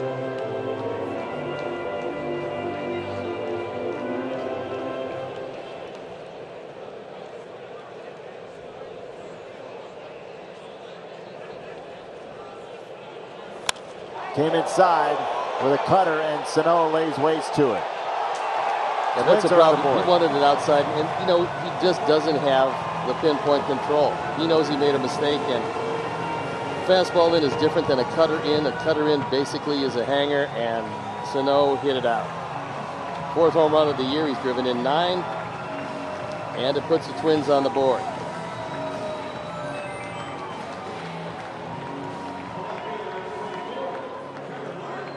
You'll see where Grandal is. He called the cutter, and then he moved outside, but instead this one hangs right on the inside part of the plate. It's our 4th home run replay, and it breaks the shutout.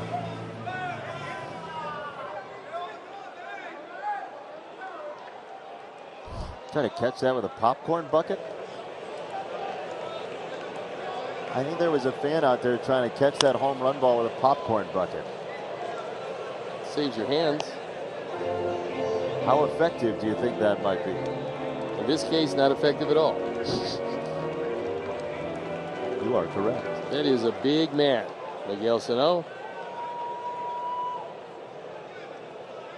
Yeah, I don't buy that he's going to have a 250 slugging percentage all year long. Watch this. Watch the fan out in the outfield. Bottom of your screen. We're going bucket. Well, he judged it well. It was about 8 feet over his head. Good try. Yeah. Having a bucket of fun. Strike 3, good sinker. First strikeout for Lance Lynn comes of Larnach.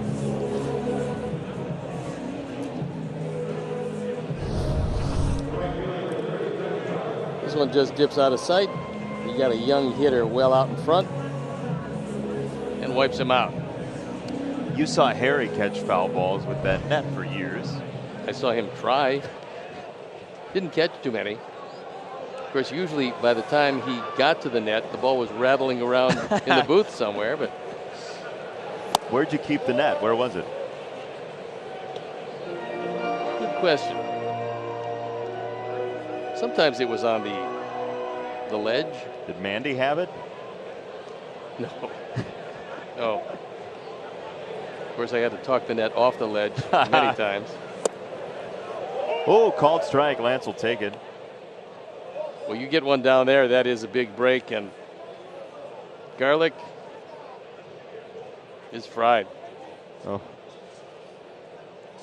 I have no place to talk. It's raining a little bit there, by the way. Wet Garlic. 2 balls and a strike. Well, that one just missed the corner.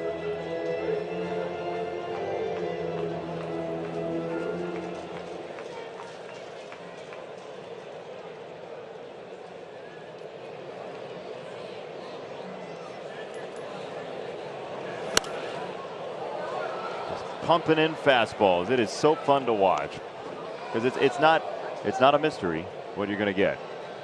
No, you just don't know which way the fastball is going to move. The sinker he threw to Larnach was outstanding.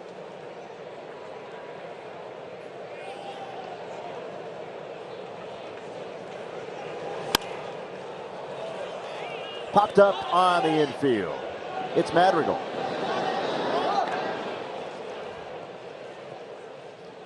There's new hope for COVID survivors who lost their sense of smell. Meet a woman who helped a young Chicago boy get back to normal. Coming up tonight at 10 on NBC5 News. A lot of positive things happening in the world dealing with the pandemic, our world in the United States. Certainly some portions of the globe still really struggling, but a lot of good signs here in Chicago and beyond in the U.S. It's good to see normalcy starting to build as the rain's coming down much harder now. At least it looks like to me. Or am I seeing things? Both. It's coming down a little harder and you are seeing things. Cool. Makes me feel good.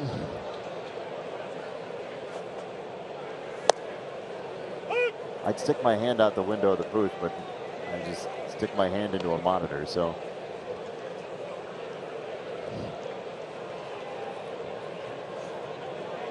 Check and see.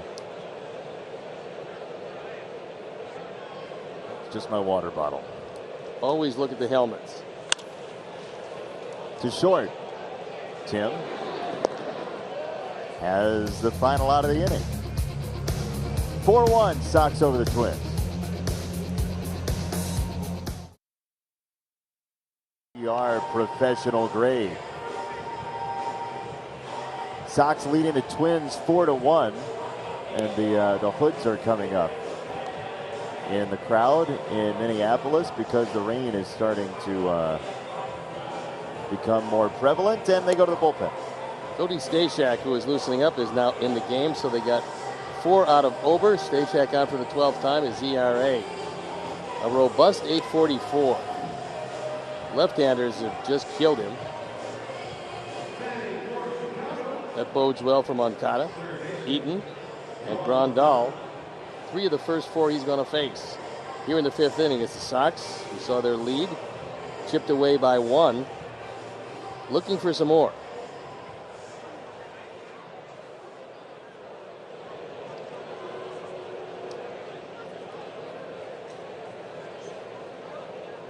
Well, Sean Anderson was put on the injured list today with a strained quad after he threw yesterday for what amounted to 2 innings, 4 hits, and 4 runs.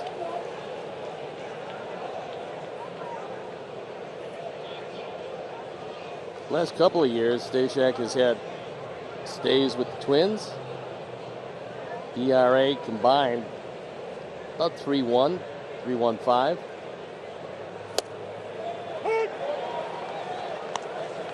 You see it so often, Steve, when there's a lot of bullpen arms being used. Somebody goes short in a start, use a position player. Somebody loses their job in the bullpen, and it was Derek Law who got designated for assignment for Stashak to come up.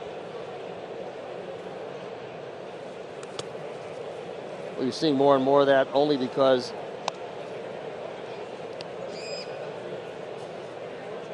when you're really scuffling out of the pen, you're looking for answers. They felt that Law was not the answer.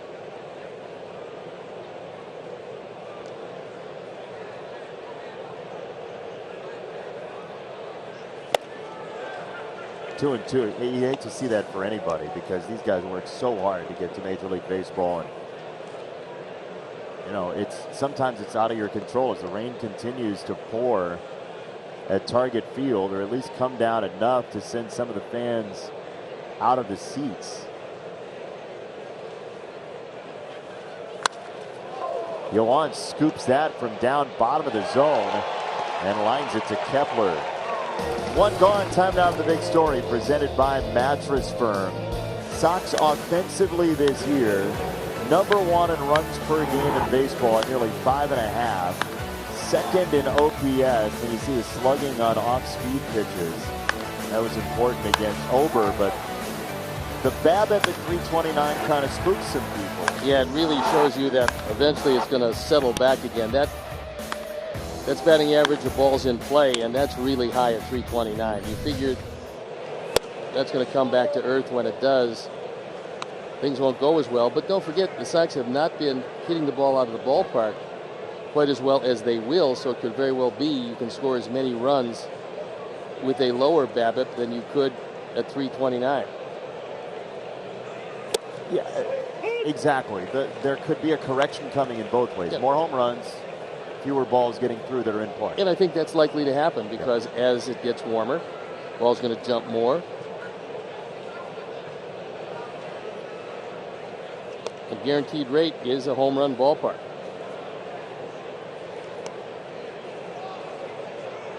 1-1 to Mercedes.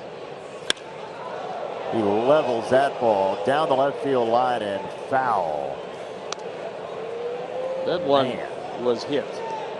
Where did that end up? We've seen Sano go up there in the upper tank in foul territory. That one might have been close to up there. You really couldn't see because they couldn't follow it. It was off the bat at 117 miles an hour. Jeez, it's insanity. high slider struck him out. 2 down. Here's your Sox Math winner for today. It is Shy Sox Ski Chick. Your winner. Congratulations. 16 runs last night. 3 home runs. That's 48 plus 1 from Nick. He struck out 7 times in that College World Series year at Oregon State. 7. Pretty amazing run, and they had a wonderful team. Larnach, Rutschman, Madrigal, among others. Adam Eaton pops up the first pitch in the rain into foul territory. Strike 1.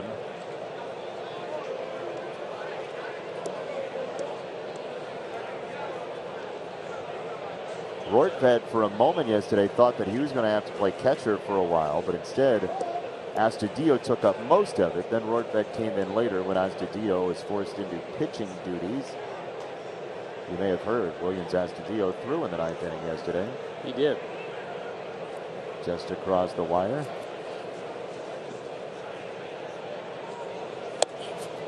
Inside a slider, 1 ball, 1 strike.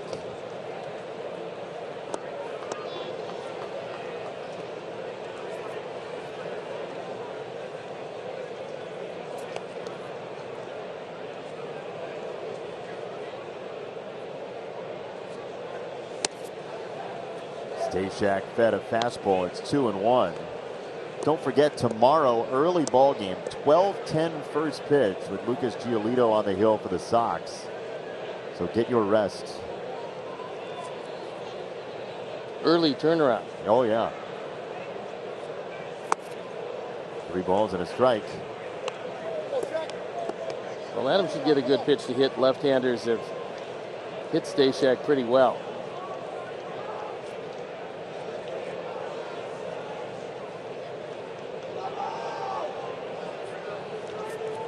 Grandal waiting to see if he can get a turn this inning. And if the rain will stop. Way up and out, ball 4. Yasmani will bat. Hey, White Sox fans, Xfinity Mobile delivers fast nationwide 5G and the most reliable network. Break free from the big 3 and save with Xfinity Mobile. Yasmani Grandal hit a 2-run homer on a 3-2 pitch in the 3rd. Ball that was just crushed to right. And the overhang in right field, as the rain is a rather soaking rain now. I'd like to see that bottom of the 5th inning completed. Got the ponchos working behind home plate. See how long it takes for them to put them on. Well, looking at the helmets, you can tell that it is starting to really come down.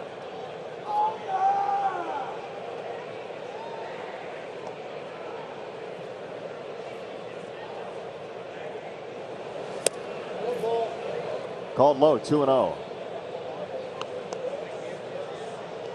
Rortvedt said stay right there. He thought it was a strike. If he stays right there a little bit higher, he could have some problems.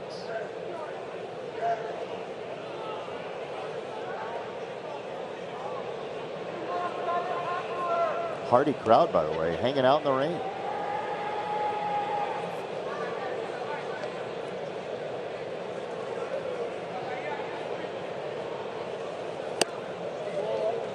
Called ball 3. Okay. StatCast presented by Google Cloud. It's a home run in 26 of the 30 ballparks for Yaz. Back when it was only cloudy. And they gave it to a young man there. Very nice. I would give Yaz a 3-0 green light. He's seen it well tonight. Andrew Vaughn has not had a good night swinging a bat. Let's see if he gets a hittable strike.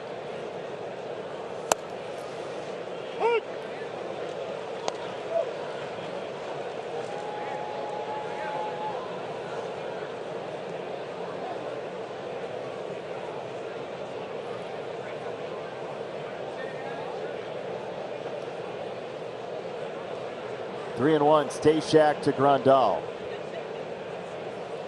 Eaton at first, 2 gone. That's down, it's ball 4, and it's another walk for Yasmani Grandal after 4 yesterday. He had one of the strangest lines you're ever going to see yesterday. He came up to the plate 5 times and didn't have an at-bat. Walked 4 times and a sac fly. And now back-to-back walks for Eaton and Grandal in the 5th.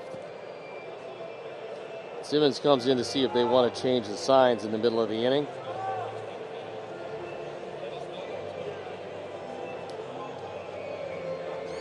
Rocco Baldelli going over his lineup card.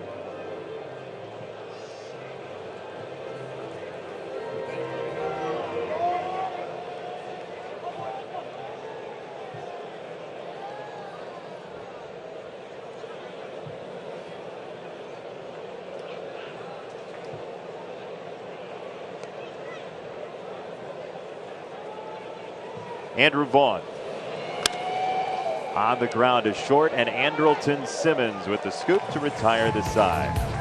4-1 halfway home in the rain in Mini. Sox history by walking the beat with us for Sox Files. Hashtag Sox Files. Do you know who this is? It's the only Canadian-born player to win the AL MVP. Won a batting title with the Rockies, and the opposite of Les Yes.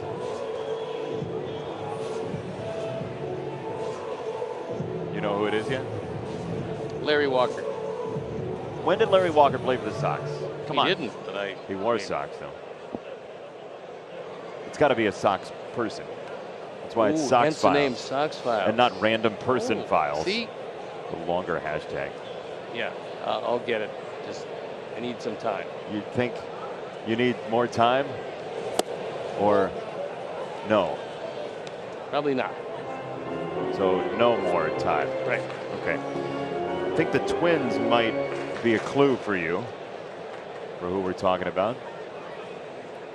Here is Rortvedt. That third clue was like Celebrity Jeopardy. Third clue was like, write down if you want a cookie or not.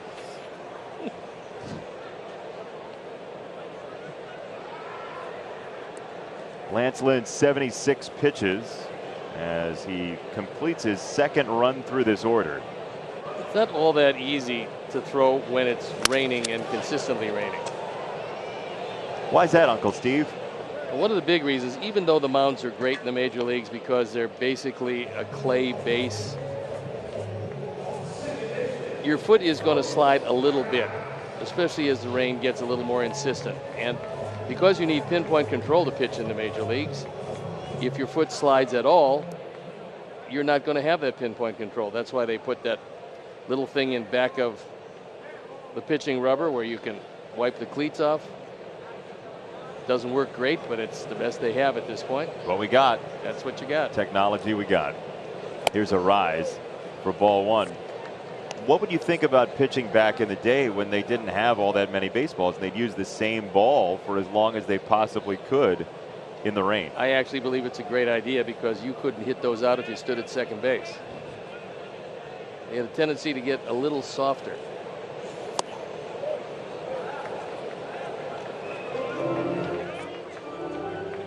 That's true. Back in the day, there were some times when there would only be one baseball. You have to go chase it down in the stands and all that. I think it's a great idea.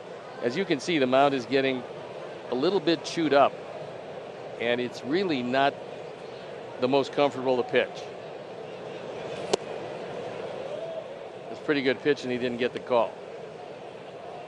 I don't think that Lance is very happy with that.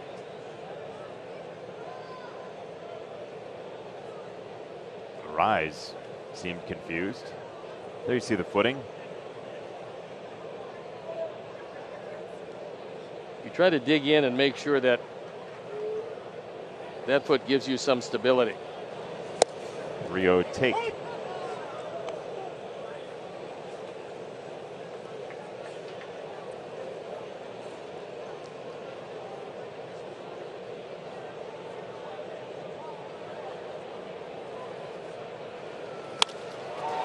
Three and one to center field. Garcia over his shoulder twice, and he makes the catch. That was a skinny post pattern out there in center for out number 2. Time for a preview of what's coming up on White Sox Postgame Live, presented by Subaru. Chuck and Ozzie, and oh, it's Frank over there.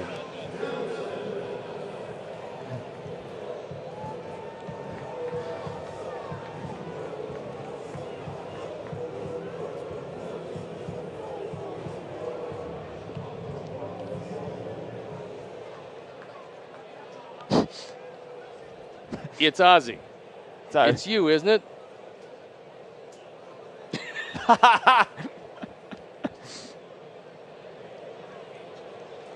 I thought you were from the warm part of Canada.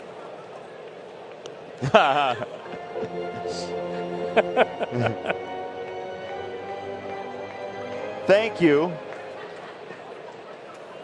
Yeah, thank you, Chuck. We'll check in. This is the third toss you've done. We done? Do you get paid by the toss? You get paid by the toss? Is that what's happening now?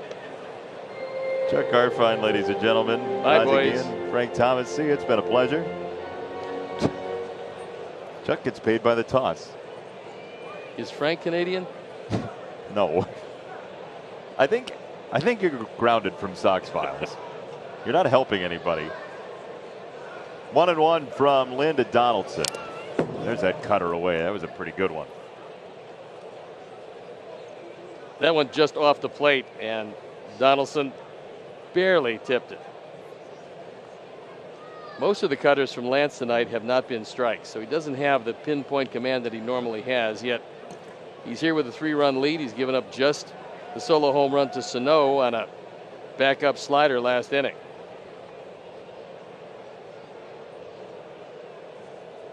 1-2. High fastball hit in the air, first base side. It's Vaughn and it's Eaton, and it's Eaton in foul ground to make the catch to retire the side. A 1-2-3 inning, and the Sox lead after 5. Seltzer, and during the half-inning break, we were watching intently as they changed out the cleat cleaner. That's very important. That's an important part because now it's brand new. We'll get there in a moment. Yeah.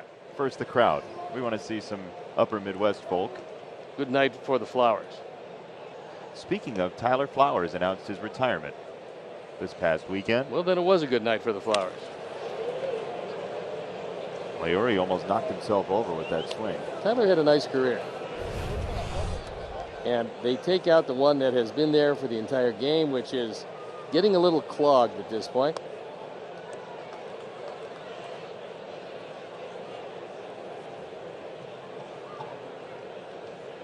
Digging in. Here comes the new one. We'll get back there in a moment. I know you're wondering about the stunning conclusion. And here's how it happened. Nail them in. That's how you get new cleat spike cleaner on the mound. I was looking during the break. You can get one of those for about 20 bucks on Amazon, so maybe they just had it flown in. How about that? That was fun. You never see that. You never see that as well. Ooh, that, I think, got a piece of him. So what I want to know after we just watched that installation process, yes, a little DIY television, why does that matter to have a clean one? Is it really a problem when it's nasty like that? Yeah, I mean, it fills up the ridges. Want to make sure that it's clean and you can clean your spikes. Strike 3 up high, and one gone. Your Sox Files answer, Steve, do you Justin. have any? Yeah? I can't get the last name. Morneau. Ah. Justin Morneau, one of the great Minnesota Twins, and then eventually White Sox at the end of his career.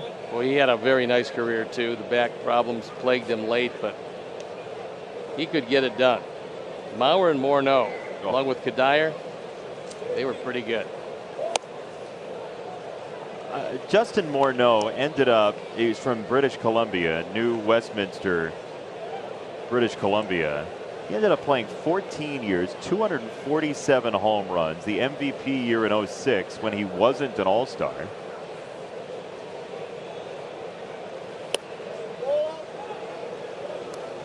(2-0) to Madrigal, and then eventually played those 58 games with the Sox in 2016.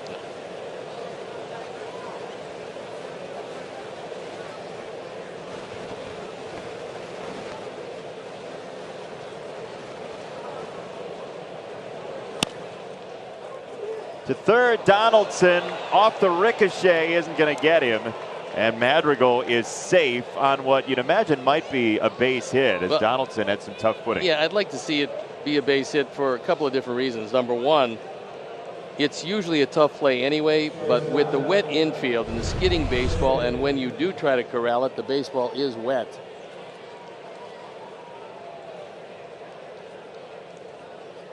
They're giving him E5 announced in the park. There's 2 errors on Donaldson if you count that horrible call back in the second inning. We'll have to wait and see on that one. Yeah.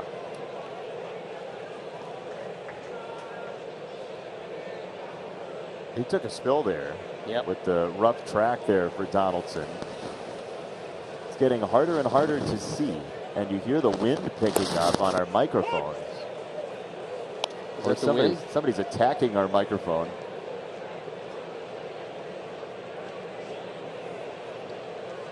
There it is. Yeah. Pretty soon the Hound of the Baskerville is going to be loping across the moors. Or was that Moops? Nice.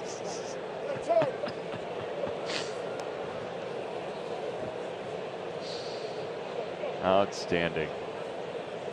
1 strike on Tim. 4-1 Sox on a home run from Grandal, a home run from Lamb, an RBI double from Moncada. Stashak to first. Ooh, Madrigal and Sano. Sano is down, and you don't want to land on Nick because Sano would come away unscathed and Nick would be flattened. Let's watch.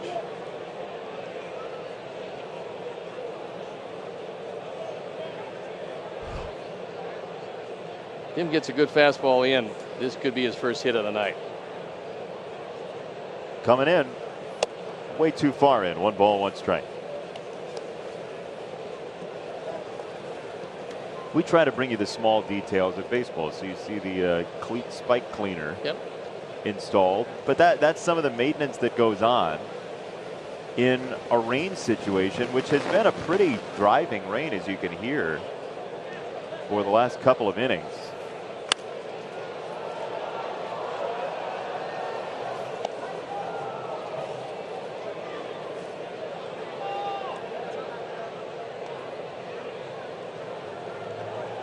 Happy campers right there. They look ecstatic. Their team is down and they're getting soaked. Tough day at the yard. Sox would love to add on a couple here. High slider, still 1-2. Stashak is kind of lucky he got away with that. It was a little higher than Tim would have liked.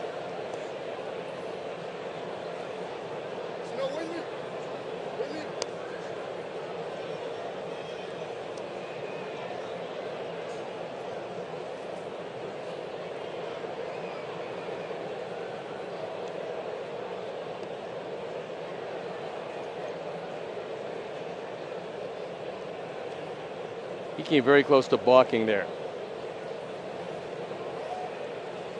The last instant he realized he better step back off the mound, otherwise Nick would be at second.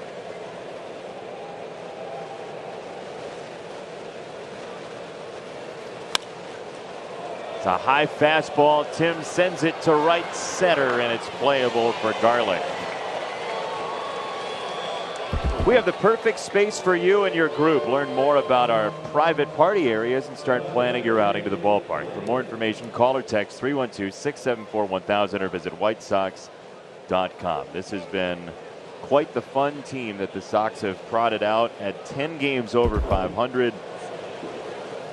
The clubhouse has been great, and we've talked to a bunch of the players post-game. It seems like things are wonderful in there in terms of camaraderie and the team just building on big innings, creating a starting pitching rotation where everybody seems to want to not be outdone by the other. And I know you've been a part of rotations like that. Well, certainly if you go out there and the guy before you throws a good game, you want to do at least as well and try to do better if there's room to do better. And then all of a sudden the ball starts rolling and everybody has thrown as good a baseball as they've ever thrown. Yeah, the Oriole rotation had combined 5 Cy Young awards. Dennis Martinez never won a Cy, but he won 245 games. And we had a 20-game winning left-hander that was the second left-hander in the rotation, Scott McGregor behind Mike Flanagan, and really you feed off one another.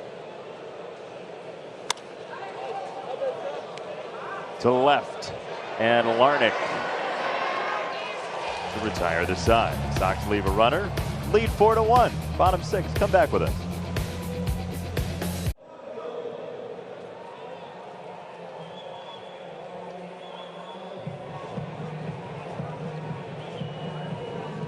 Tonight's game is brought to you by Marquette Bank. Since 1945, Marquette Bank has worked to improve the lives of neighbors, families, and business owners. They're a modern neighborhood bank with online banking, mobile banking, and digital home financing. Better than that, they're a bank that cares about your success in our communities. Discover neighborhood banking that feels good at emarquettebank.com. Sox are up 4-1 in the bottom of the 6th inning at Target Field, and Lance Lynn is up and out with ball 1 to Jorge Polanco. Yeah, I think this is going to be the toughest inning that Lance has, and this is where you want to watch him closely. Reason being, third time through, you're going through the heart of this order. 1 walk, 1 strikeout so far for Lynn, and this is fly to left on the run. Jake Lamb makes the catch. Oh, Garcia was in from left to make the grab and put it away. So there was a defensive change. Garcia went to left for Billy Hamilton to come into center, and Leury Garcia puts it away for out number 1. Good speed by Leury, and he got a great break on that one. The defense just in time, because I don't think Jake makes that play. Leury was able to make the play. He also had a pretty good play in center field where he did run it down and out to the skinny post, as you said, but able to put it away in center. My apologies to the Garcias. 1 down and ball 1. Every once in a while things happen when you're not in the ballpark. They do.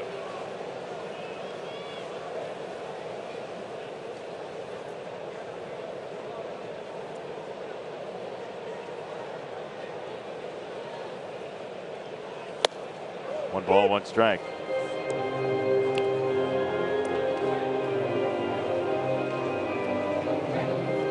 Looking over the baseball, looking at his cleats and trying to get a foothold is Lance Lynn.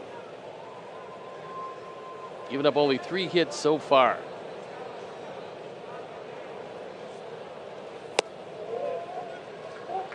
Thanks to Charles, who just tweeted, "Pay attention to the game." Very nice.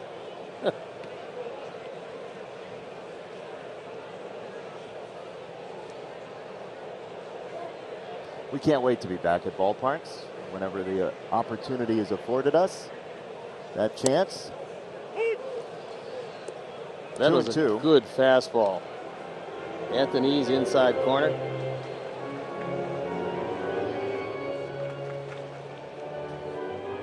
Hey, there's Billy Hamilton at center. And then we're going to show you Garcia in left. There they are. 2-2. 3 balls, 2 strikes for Kepler. That time Lance slid off the mound. Looking at his spikes again.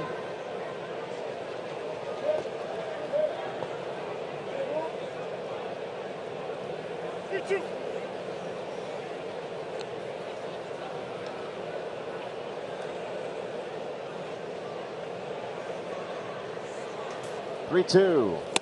Oh yeah, that's strike 3 on the outside corner, and 2 down here in the 6th. Kepler couldn't believe it, but that one had a part of the corner.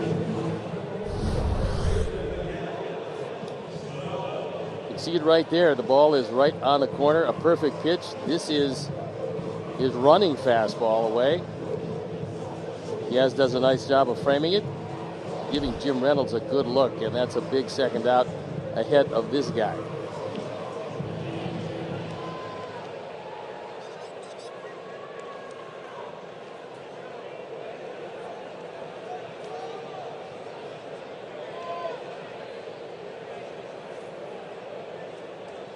Sano. It's close.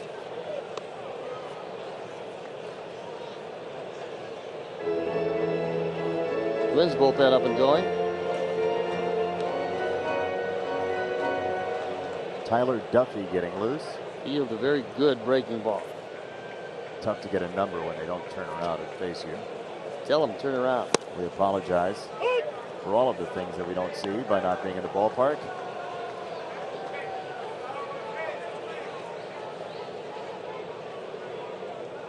It's a lovely park. It's a very good park.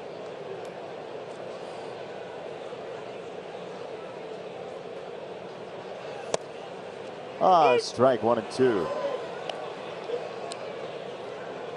By the way, after the Sano home run, Steve, 8 in a row retired by Lance Lynn. Seemed to aggravate him a touch. You think? Yeah.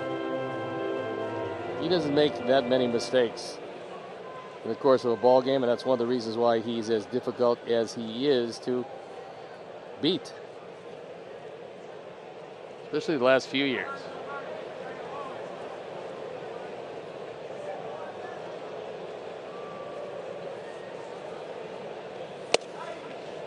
Very close. Turned him inside out. It's 2 balls, 2 strikes.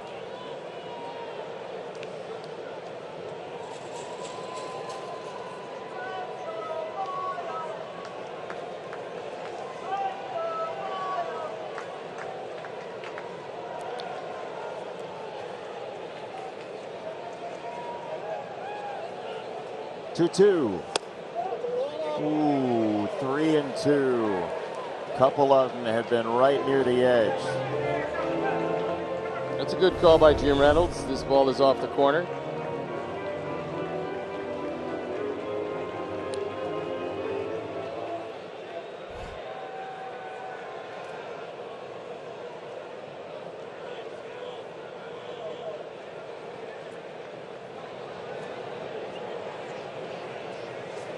Three-two. That's 100 pitches for Lance Lynn.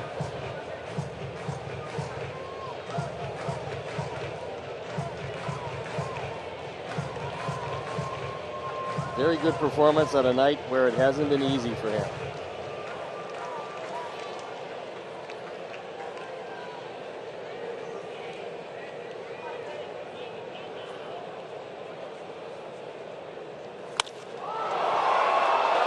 To center.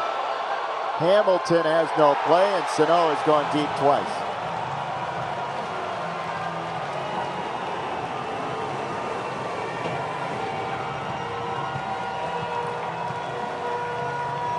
That's one of the reasons why that call on Kepler was so important, because it's a 2-run game, would have been a 1-run game, but for a called third. And Sano is getting back there. This is on the outer portion of the plate. Lance knows it's gone when it left the bat. It's our Ford home run replay. He just turns around and knows that when the big man gets him, they're going to go.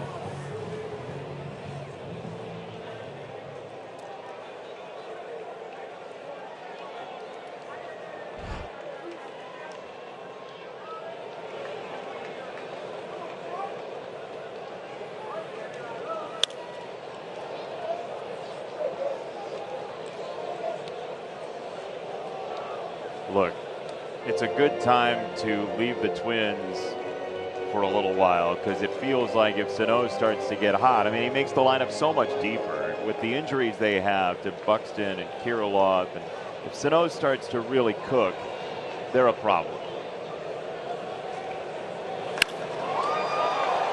To right, that's rifled off the wall. Eaton throws it in as Larnach has a line drive base hit. Told you that he's a good young hitter, especially if you get the ball middle in. So Sox bullpen up and going. Evan Marshall is throwing, and that's the reason why Grandal is out there. Not a lot of lefties can turn on high fastballs like that, but Larnach is able to do it, and a nice job by Eaton holding him at first base. That kid can swing it, Steve. There's no doubt. I mean, I think he's got a chance to be a very good hitter.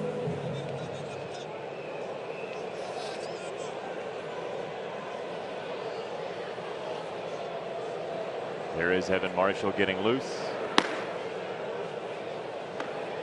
Kurt Hassler watching over. That's a ball outside. 4-2. Sox with the lead in the bottom of the 6th inning, trying to pick up a series win.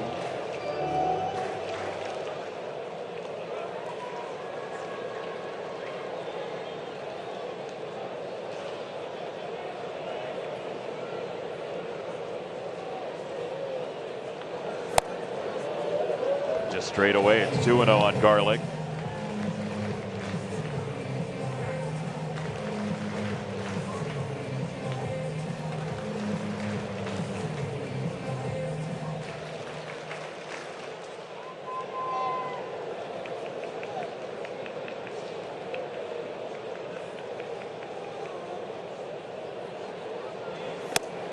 That's a strike. It was a cutter to the corner, and 2-1 for Garlick.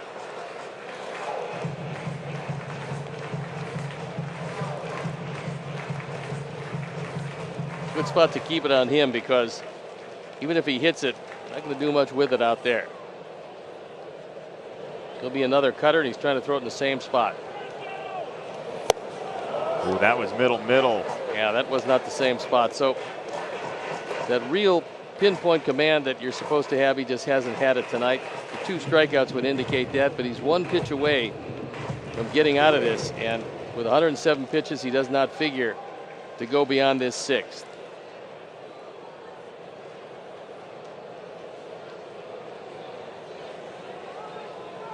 Two and two. Another cutter. Peppering the zone with cutters to Garlick.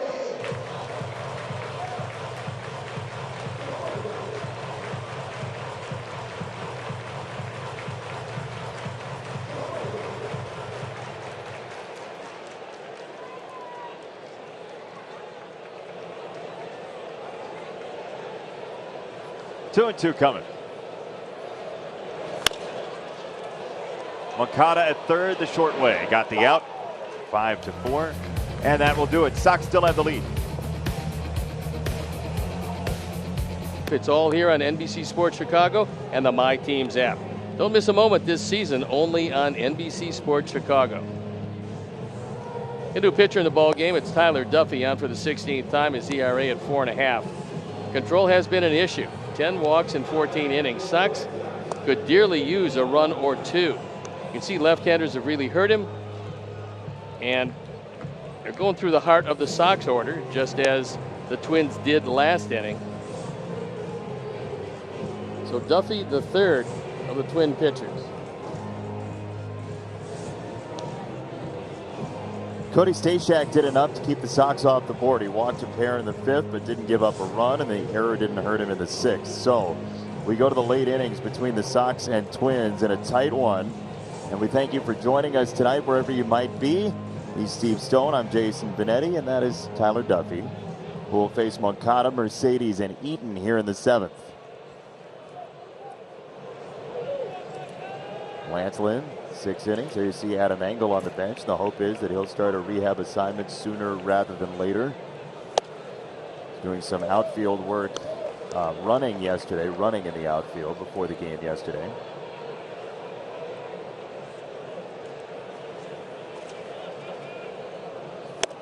Seventh inning is brought to you by the Illinois Department of Transportation. Yuan's been swinging it really well tonight. Last couple games. Yeah. Really. The game tying single against Kansas City on Sunday. Michael Kopech. Yep.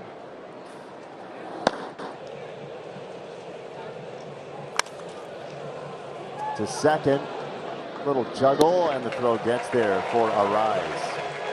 Follow our Sox insider Vinny Duber at NBCSportsChicago.com, presented by Nationwide agent Jeff Vukovich. Get to enjoy knowing the Vuk as much as you do the jingle at JeffVuk.com. And the reason? Nationwide is on your side. The rain, Yeah, when the rain comes, just throws everything off. well, someone left a cake out in the rain is what happened. I was trying to get us a nationwide endorsement deal on Twitter earlier that today. ruined it. Oh, see now, he threw at Mercedes. Look, That's from last night. Duffy threw at your mean Mercedes. The umpires are going to come in and talk it over. We had a feeling this might happen. Let's make sure none of these shenanigans continue, because baseball's supposed to be fun, and why can't we just go ahead and play baseball? There. He's out of here. He should be. He should be thrown out. The pitch was behind him. It wasn't meant to injure him because it was below the waist. Rocco Baldelli is going to say whatever he's going to say. He's going to be wrong about it, but he's going to say it. And look, usually when they throw out the pitcher, they also throw out the manager, which means Rocco is making his last stand.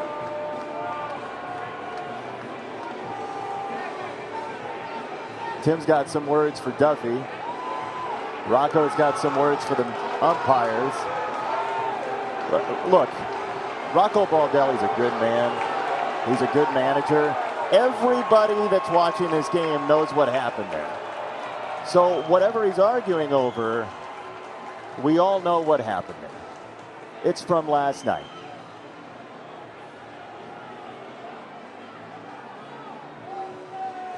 Mercedes homered on 3-0 last night. The Twins took exception. Astudillo jawed at him. And there goes Rocco Baldelli. And rightfully so. Yeah, I mean, you figure that eventually he's going to get the boot. Normally when you throw out the pitcher, you throw out the manager with him, but it took a little bit longer. This is a delayed boot. Tim's having a good old time in the dugout. Tim's been in the middle of these things before. You have to imagine Baldelli wanted to get run. Oh, sure. He wants to be, and justifiably so, he wants to protect his players. He's going to say that he didn't throw at him, which, yeah, that was far enough behind him where, again, he wasn't trying to injure him, but he got the message across. And, you know, look, when you send a catcher out to pitch in a game that's already a runaway, it is pretty much of a concession speech. And he's trying to get you out. Astudillo didn't apologize for the first two guys he got out in the inning. And Mercedes doesn't have to apologize for hitting a home run, because when you have a bat in your hand and you're in the batter's box, your job is to hit. Regardless of the situation, your job is to hit. Hit he did, and Colomé will be coming in, and he'll get as much time as possible. So we'll go to break, but we'll be back. Well said, Steve. It's about time. And Alex Colomé comes in. He was the initial closer of this team before losing his job. You see 2 of 5 in save opportunities. The ERA up close to 5. The cutter wasn't cutting. The control wasn't great. 7 walks and 14 2/3 for a closer is not particularly good. Left-handers really hurt him. Right-handers he got out. So a philosophy of a Hall of Fame manager that I played for, Earl Weaver, he didn't want us to throw at anybody, because his philosophy, and I think this should be the philosophy of the Sox in this situation, you don't want to retaliate for what just happened. And the reason being that this team has aspirations of going all the way, playing meaningful games in August, September, and into October.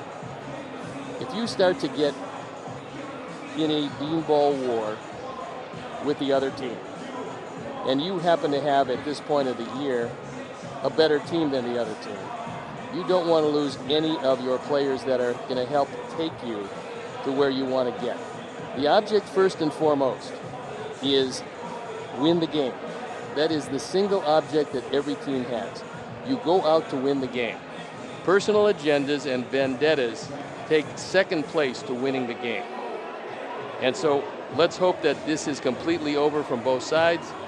They have done what they needed to do, and now we can get back to regular baseball without anything else. I agree with everything you said. I would simply say they've done what they thought they needed to do, because not everybody thinks that way.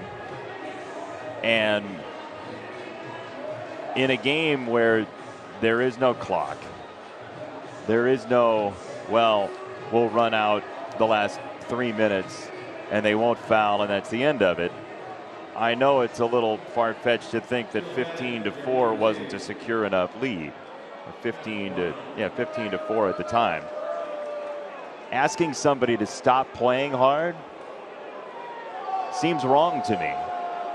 This guy's not been in the big leagues for 10 years. He finally ends up making it to the big leagues. Just stand there? That doesn't seem right to me. And it seems like the fans would rather see fun than people arguing over the rules of baseball that have been set by whomever. Well, look, pretty easy.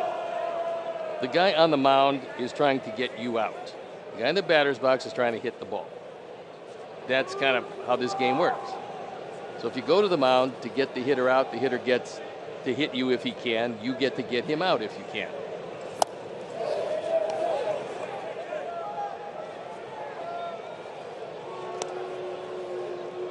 I know people may differ, but well, look, it's opinions. Everybody has different opinions. I mean, that's just the way the world works. But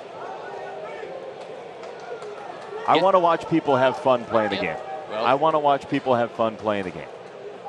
And the Sox have had a whole lot of fun this year. This has been an exciting year, and it's an exciting team to watch. And I think it's fair to say the Sox will continue to have fun playing the game. That is not going to stop because of last night, because of anything that's happened. And so we move along in a close ball game. I mean, to do that today when it's a 2-run game in the 7th inning is rather wild too. I mean, you're hurting yourself to win the game. Yeah, it really kind of shows me that the #1 goal is to win, whether you're in last place or first place. Minnesota doesn't consider themselves out of this by any stretch of the imagination if they get back healthy. It's early. I mean, you're talking about the 3rd week of May.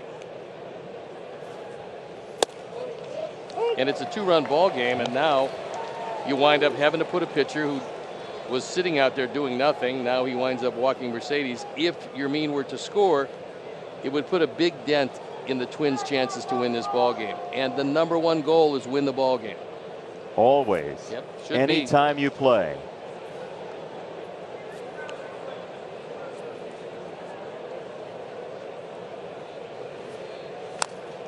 That was a good cutter. That's the version that Colomé has thrown that we've seen in the past.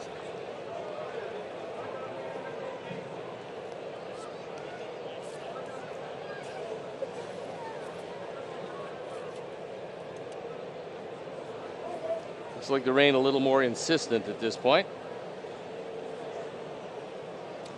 Nobody likes precipitation with ambition.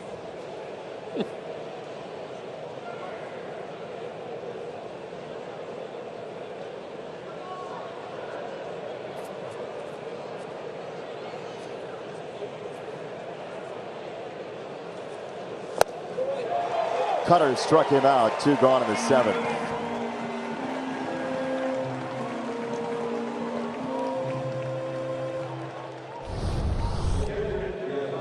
This is a good cutter. This one is the disappearing cutter.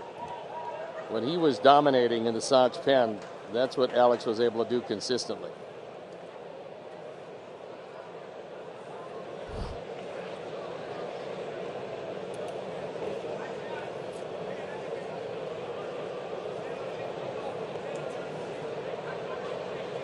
Two out for Grandal. Strike. Well, we do know this for sure. A Sox-Twins rivalry, which has been sort of bubbling over the past year plus with the Sox improvement, is in full effect now. I think that's good for the division. It's even better when the Sox are 11.5 up.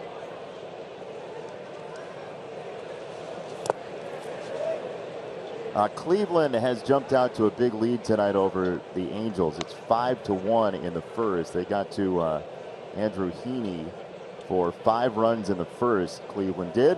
Zach Plesac on the mound for the Indians.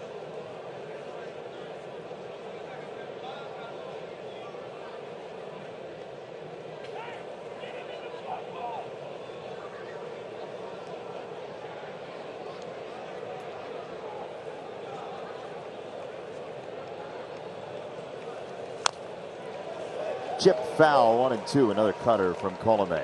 Minnesota in the bottom of the 7th is going to have Andrelton Simmons, Ben Rortvedt, and Luis Arraez coming up. It looks like they're going to be facing Michael Kopech.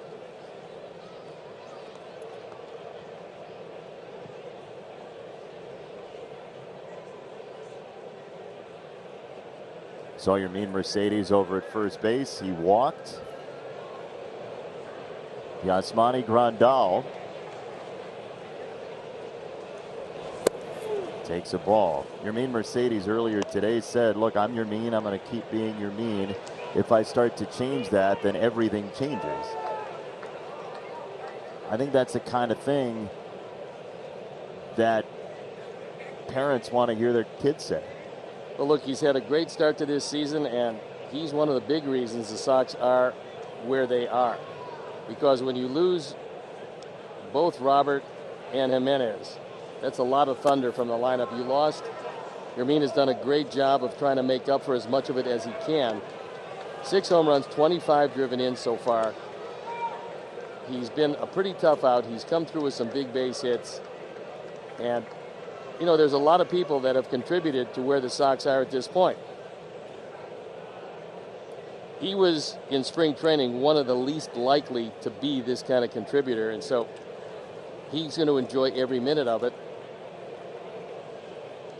And he's turned out to be a very good hitter. An advanced hitter, Yep, for sure. Very much so. 3-2. Another walk to Grandal. So for the sake of this particular ball game, and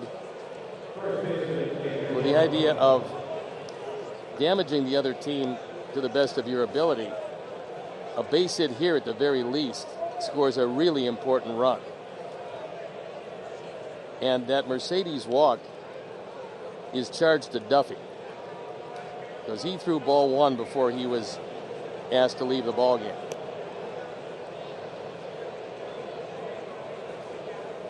Big at bat for Andrew Vaughn.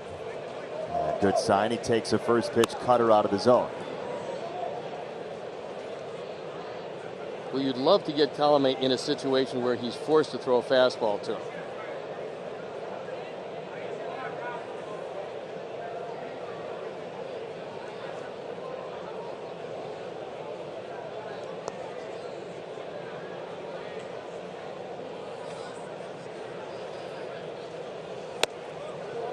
Two balls and no strikes. Outfield is straight away. They're fairly deep all the way around.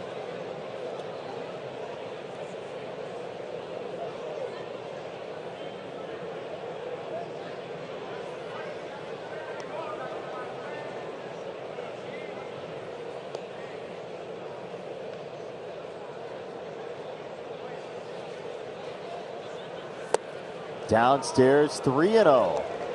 So now with Leury Garcia on deck, he's been swinging a very nice bat the last couple of days. And then if this would be ball 4, you get a left-hander to face Colomé and maybe neutralize the cutter a little bit. We shall see. The left-handers have a very good batting average against them this year.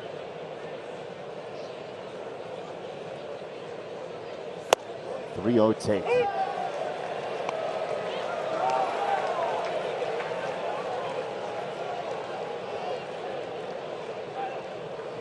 I think later in his career, maybe when he's swinging the bat a bit better than he's swinging it now, you give him the 3-0 green light there.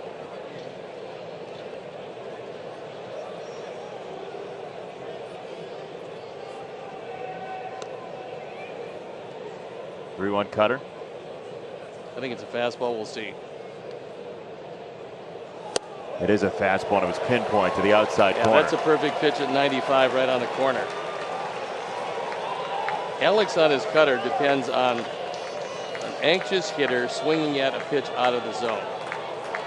Most of those cutters are not strikes. But you got a very young hitter up, and we'll see what Colomé goes to. Again, the cutter has been his pitch for as long as we can remember. Mercedes at second, Grandal at first.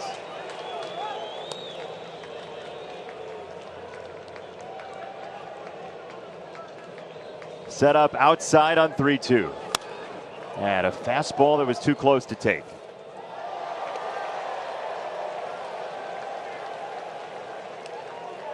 It's a big moment in this ball game. After all the histrionics and everything that happened, this is a key spot. Very big at bat for Andrew Vaughn.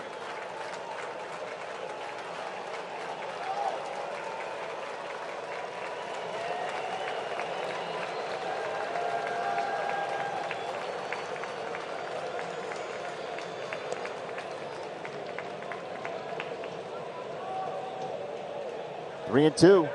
Once again. Struck him out with a fastball away. And the inning's over. Well pitched by Colomé. Sox by 2 at stretch time.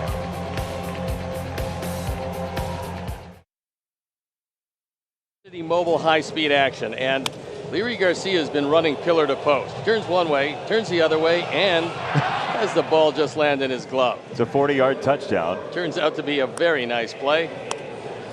And then, shifting over to left field, he makes another good play. That one was a dandy. Speed will make up for a lot of things in the outfield, and speed will make up Michael Kopech's game because he's got a lot of it. On for the 11th time. ERA of 171. He started a few. He's been brilliant all year long. 40 strikeouts, 10 walks. Left-handers, right-handers, put them together, they're hitting about $150.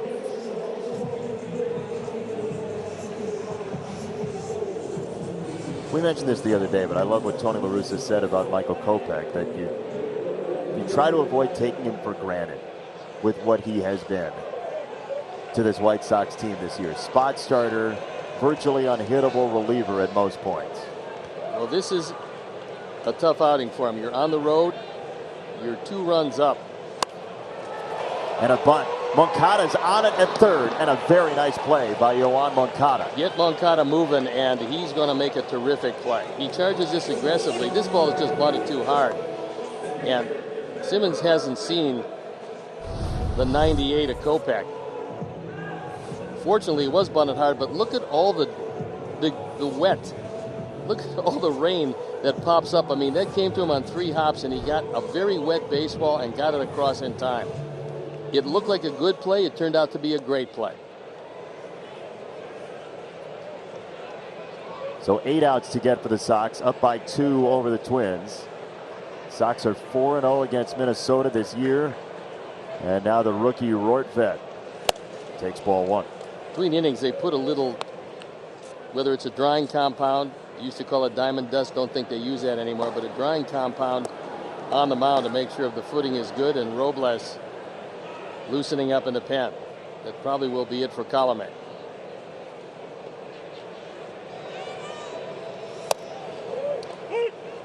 Time now for the T-Mobile coverage cam, and you know, it's such a good play when you consider, look at the water come up.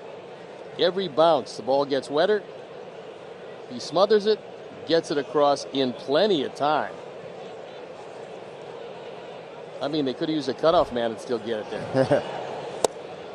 I agree with you. That's a great point. As we saw that play, it was an even tougher play than we thought initially.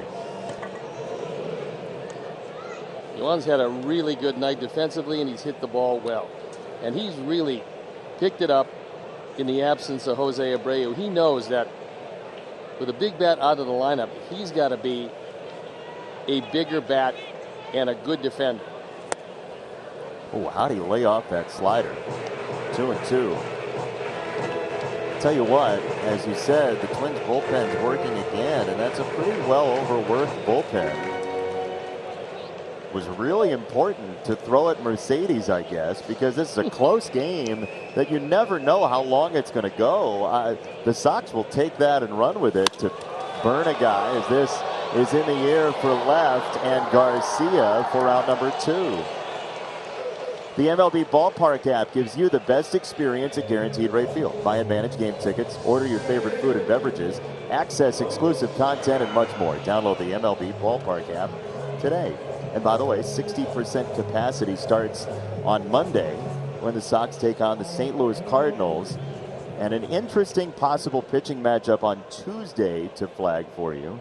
Lucas Giolito and Jack Flaherty, former teammates at Harvard Westlake under Ethan Katz, are scheduled to start against one another on Tuesday as it stands right now. That should be a real good one, assuming that nothing forces an out-of-order rotation. You can fly Max Fried in, you'll have the entire staff. He's busy in Atlanta, however. Isn't he pitching tonight, Max Fried? He might be. I don't know. See if we can FaceTime him in. 2-0 for Luis Arraez, who's 0 for 3 as he was last night, and then he poked a single in his final at bat.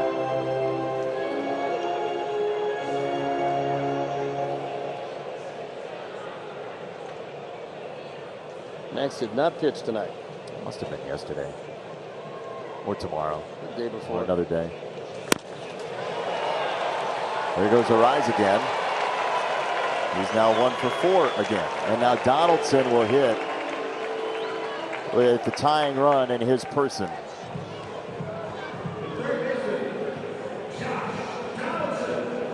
Donaldson is one of the better fastball hitters on this team. And now you have to face him representing a tying run.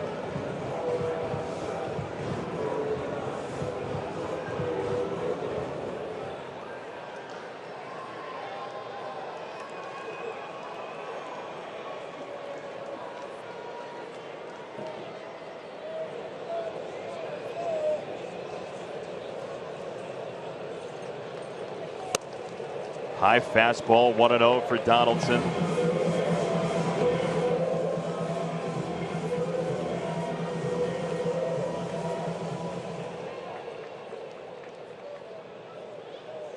Liam Hendricks hasn't thrown for a while. We did see Aaron Bummer in that finale against Kansas City. Tight zone tonight, and it's 2-0. Consistently tight zone tonight. Yeah, well, the low strike has not been called by Jim Reynolds, and this one had the plate.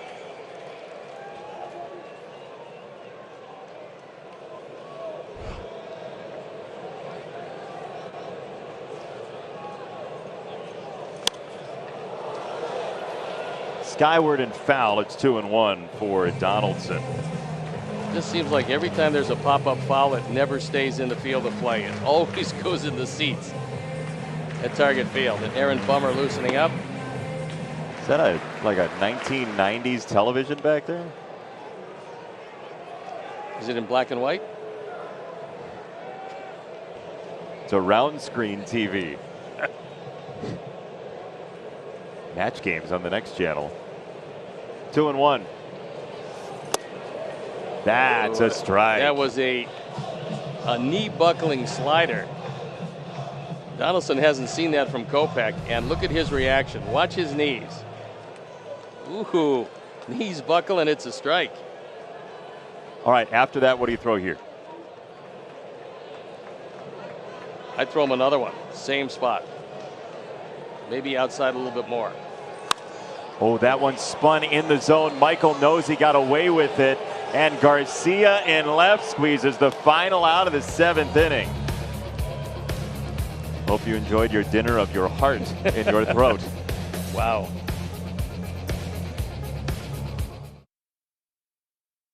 Illinois Lottery for 2 Sox. And learn from the pros this summer at a White Sox summer camp presented by Wintrust. Starting at $149, kids ages 5 to 12 can register for a camp at any of our 40 locations throughout the Chicagoland area. Register today at whitesox.com/play. A new pitcher in the ball game as the Sox look for a couple of insurance runs. Hansel Robles on for the 17th time. He's been pretty good. ERA just a touch below 3.5. Control with him has been a factor. If you're patient with him, he will walk you, and nobody really is hitting him. You look at batting average against, and it's been spectacular. The very foreboding music in the background. It is foreboding. Typically signals the entrance of The Undertaker. I remember him. He was very Nice good hat. at what he did. Yeah. Very nice hat. Go up to him and say, "Nice hat," and see what happens to you. Nice hat, Mr. Taker. Garcia, Madrigal, and Anderson coming up here in the 8th inning. Leury's been swinging it well. Let's hope he leads things off. Squandered opportunity for the Sox was back in the 4th inning when Leury led it off with a ringing double and pretty much stayed right there. That was a big one to let get away.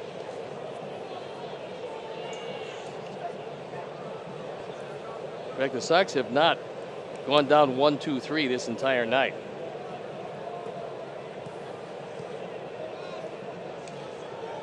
Keep it that way. Robles quickly to the plate with ball 1. And he does a lot of different things on the mound to disrupt the timing of the hitter. He'll quick pitch you, he'll slow pitch you. He uses a suspended front leg on occasion. Most unusual movements. A good changeup he's got. 1-1. Yeah, we remember that from the Angels. The changeup at times is just absolutely unhittable. He's throwing it now more than he ever has in his career. It's nearly half the time he's thrown the changeup this year, and he does it to both righties and lefties.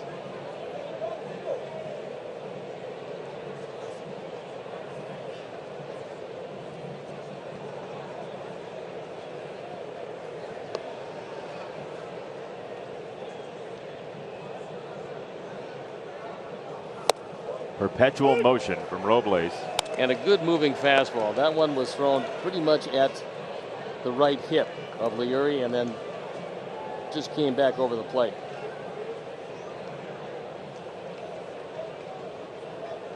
Nick Madrigal waiting for his turn, looking for his first hit.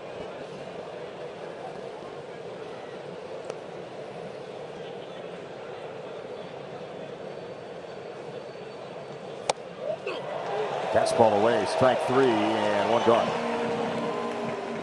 We've been dodging showers this week, but Brant Miller will tell us when we'll flip the switch to summer.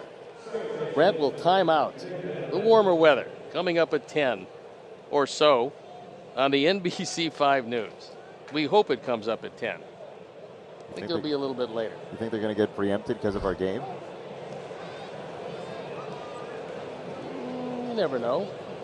We're being simulcast tonight. No, but what I think is that people will be watching this. Oh, I see. Yeah, and so they might miss it. Well, someone could tell them about the weather, but they want to see the end result of this one. I wouldn't leave. I'm not going to leave. You've been very clear about that all night long. 1-0 to Madrigal.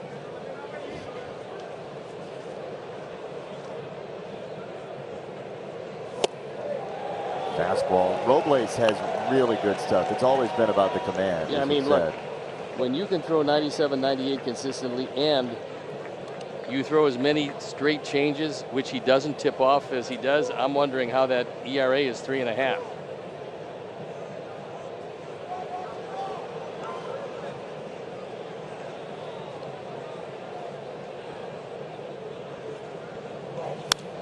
I mean, he really throws a circle change because he moves his glove in a circle and then sometimes throws a change.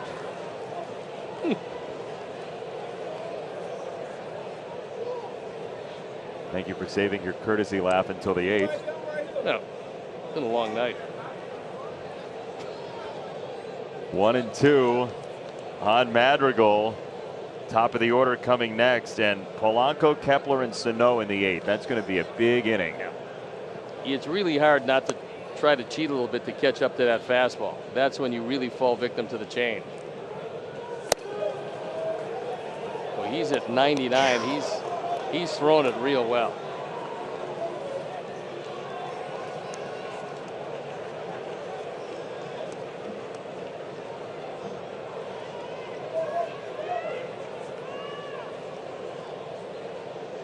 Hansel Robles, former New York Met, Nick Madrigal of the home run from yesterday. 2-2. No, sir. 3 balls, 2 strikes. That's a 93-mile-an-hour changeup. You get in the zone, it's pretty effective. Tim Anderson, who was reveling in the departure of multiple Twins tonight, last we saw him.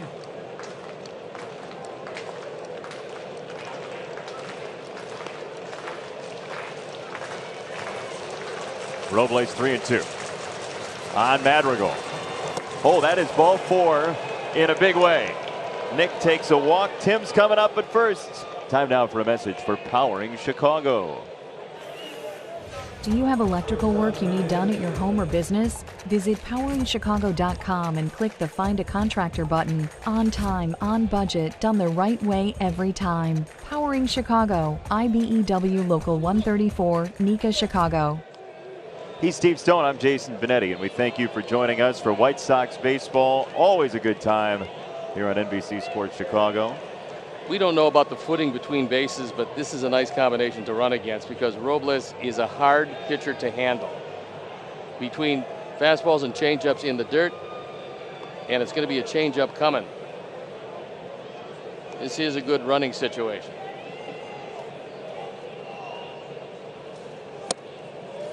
Outside the change, ball 1.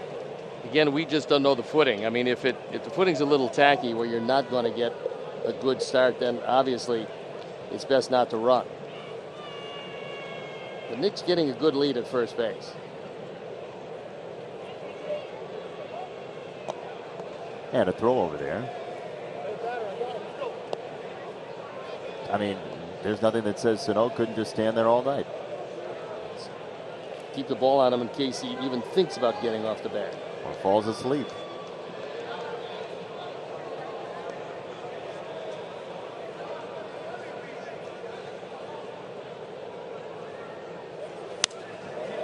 Tim got a good rip at a fastball.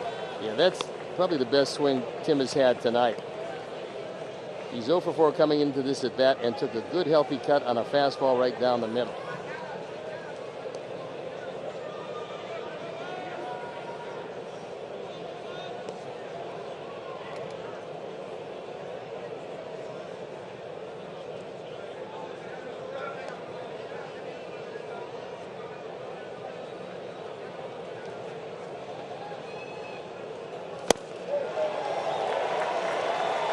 So changeup, fastball, fastball.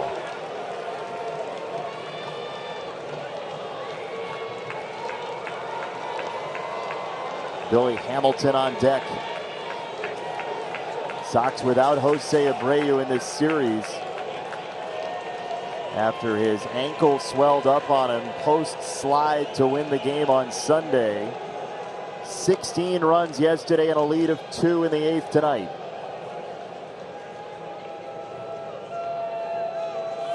High fastball struck him out.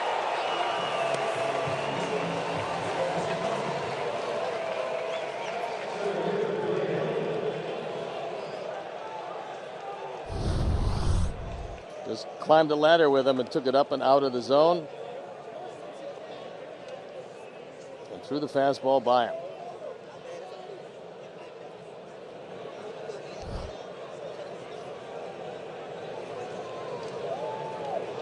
Remember that in case Tim and Robles get together again later on this year. Tim gave him a look like, you got me this time. Here's Hamilton in his first at bat. And he takes a strike. Donaldson is in at the cut of the grass. He wants to make sure if there is a bunt, he's going to get to it rather quickly. Not going to be the easiest to handle because it's a very wet infield.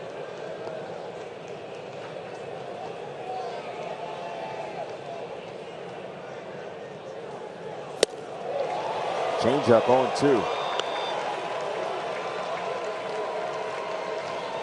Changeups didn't used to pop the glove like that. Not at 92, 93. They didn't have many of those changeups back in yesteryear.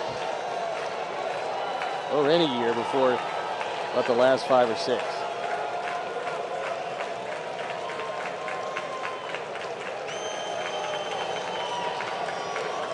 Madrigal at first, 2 out and an 0-2. Struck him out. 3 strikeouts in the inning for Robles. Big inning coming up. 3-4-5 for Minnesota. Sox by 2.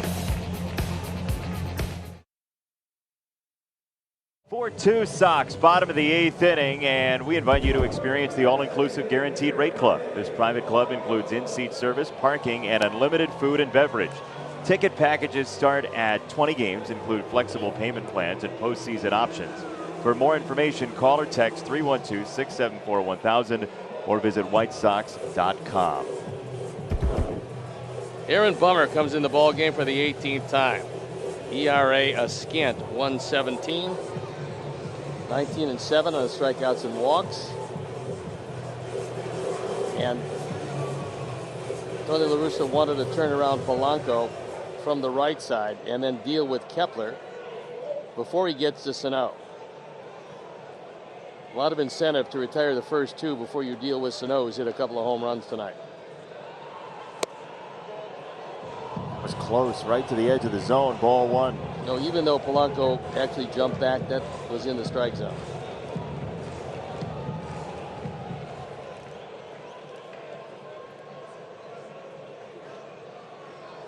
Aaron Bummer, such a threat to get ground balls with that very heavy sinker of his, and there is one of them. It's 2-0 on Polanco.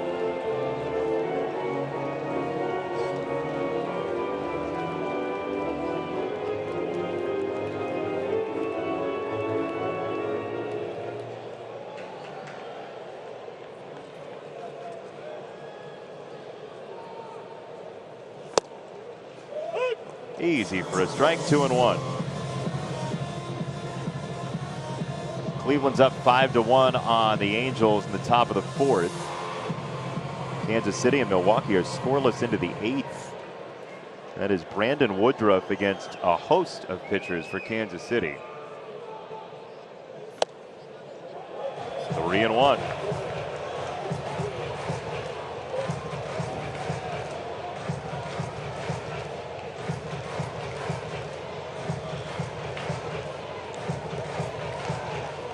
So Kepler next. Sano after, as you said, and then Larnach.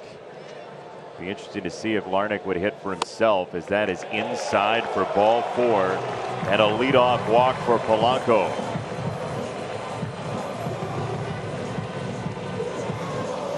When Aaron misses, it's always outside to lefties, inside to righties.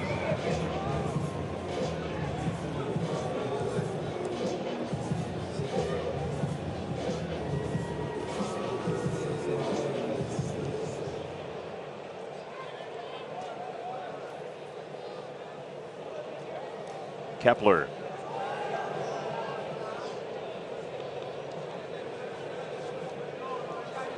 And a throw to first on Polanco.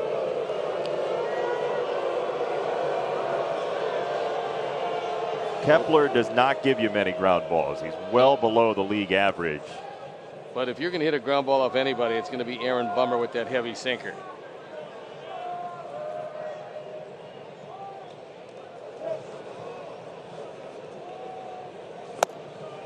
Ball 1.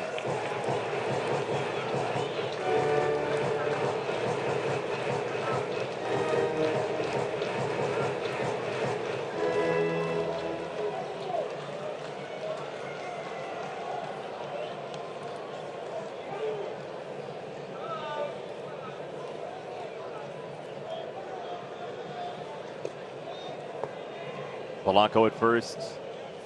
1-0 swung through at 98.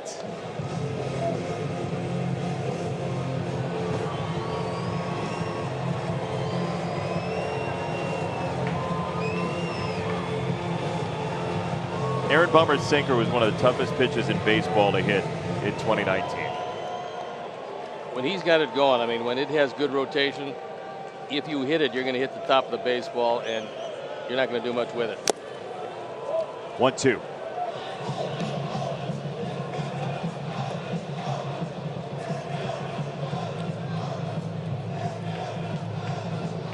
Lance Lynn for 6.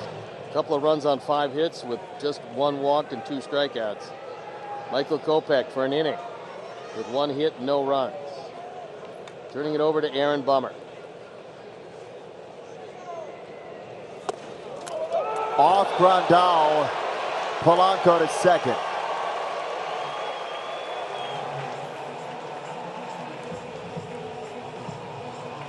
That's got to be a pass ball.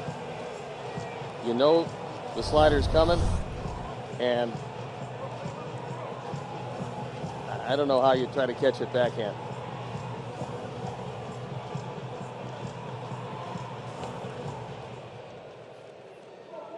So does Aaron shy away from throwing it again? No, he's got to throw it. He'll strike him out if he throws it again. Just get it in the neighborhood.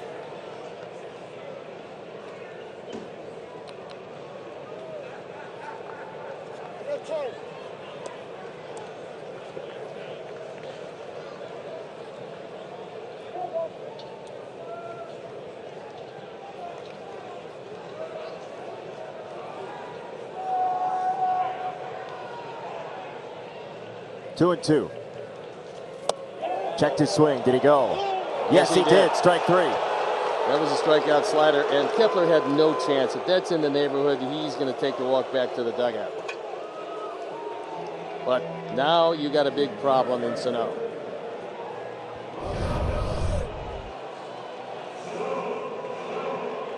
That bat was out there, and he tried to bring it back, but it was way out in front of the plate.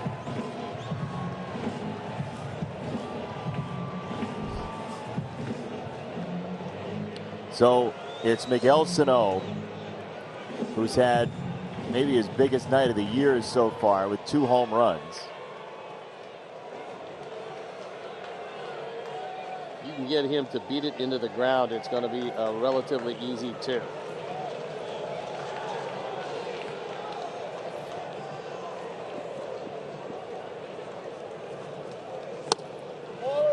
It's inside ball 1. Maybe he'll line into another play. It was available until the ball got away on the effort to strike out Kepler. So 1-0 for Sano. Madrigal behind. 1 out of 5 against Aaron Bummer.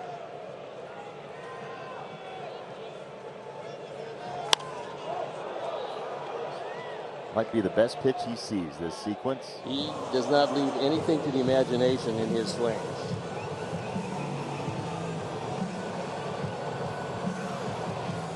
I wouldn't think that Larnach would be the guy.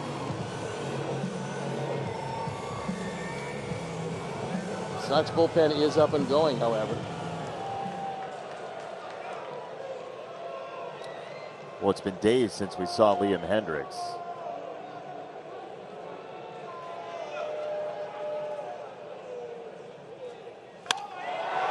Sano hits it well into right center, and this ball is out of here. His 3rd home run tonight, and we are tied at 4 in the 8th. That's why the walk to Polanco was so damaging. Sano knew it was gone when it left the bat. 3 home runs in a row after a pop-up the first time up, and the Twins have battled all the way back to tie up this game.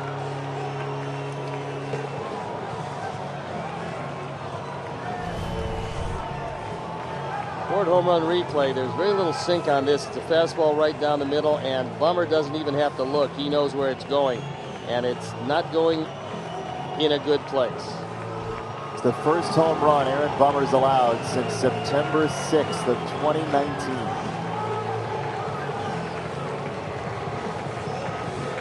And so Larnach will be pinch hit for. And it's Rob Refsnyder grabbing a bat for Minnesota. Had a big night last night. 4 for 4 with a double, a run driven in. Swung it as well as he's ever swung it in his career, I believe. Yeah, first 4-hit day for him ever as he takes a strike from Bummer. Sox will have Moncada, Mercedes, and Eaton in the 9th. I think they'll be facing Rogers. Check swing. Did. 0-2.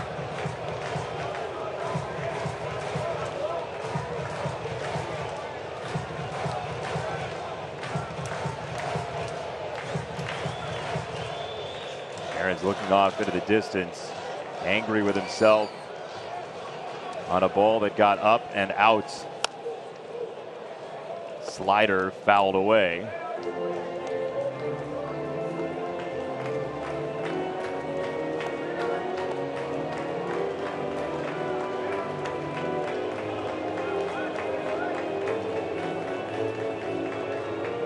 Outfield and infield pretty much straight away.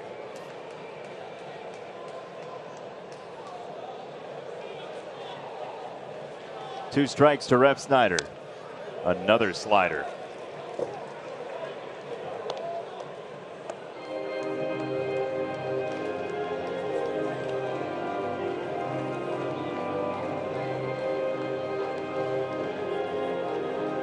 Three home runs for Miguel Sano, his first ever 3-homer game.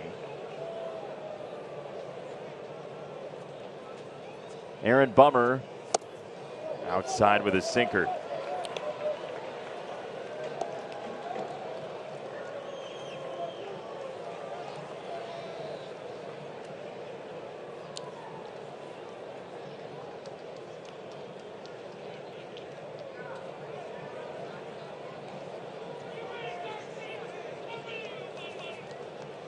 One and two.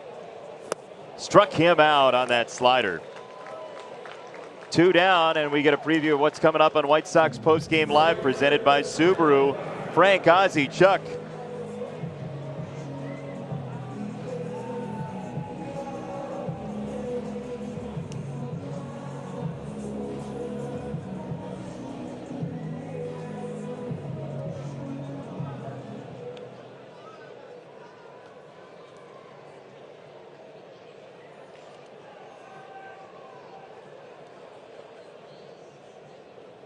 Thank you, guys. Oh, it's going to be a real good one. Thank you, Ozzie and Frank and Chuck. Sox in the 9th inning are going to have Moncada, Mercedes, and Eaton, then Grandal.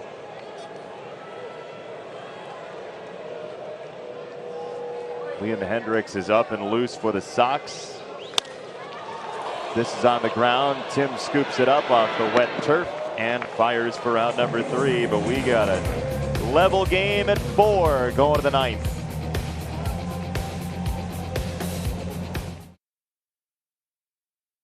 Caught up, presented by Bob Locurcio Auto Group. Here's how we got here. Jake Lamb in the first inning off of the rookie Bailey Ober for a 1-0 White Sox lead, and then Yoan Moncada smashed an RBI double, and the Sox were looking good.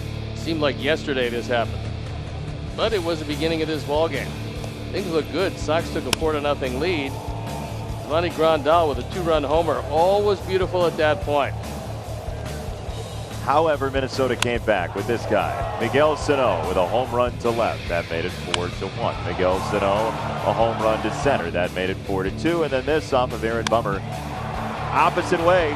They evened it up, left, center, and now right. He was a sleeping giant until tonight, and now Sano's tied the game.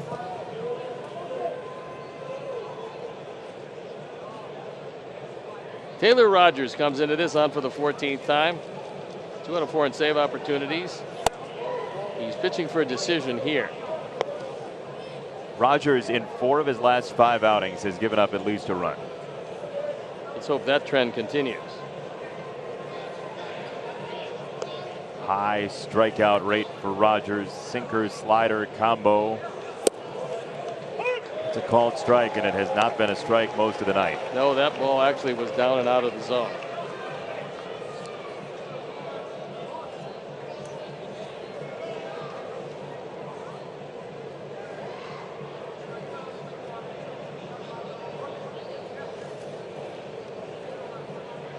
One.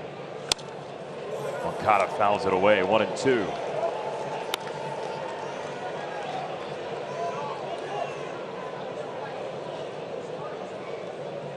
Angels have come back. They're trailing 5-4 now in the 4th inning. And Kansas City, that's the Angels against Cleveland. Kansas City has a run in the 8th. They're up 1-0 on Milwaukee.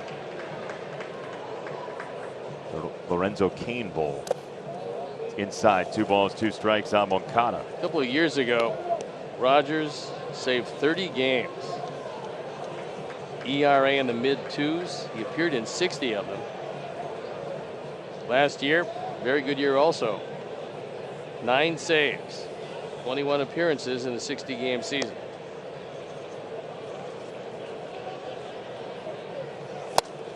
In 3-2 on Moncada. 9th innings brought to you by Guaranteed Rates. Rogers so far this year has only walked 2, struck out 21.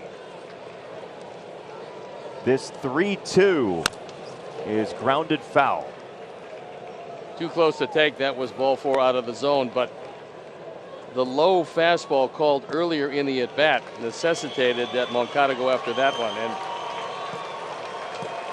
be a nice turn of events if Mercedes was able to win this one or put the Sox on top. Wouldn't that be fun? Yep. 3-2. He came in with a slider and Moncada fouled it off his foot.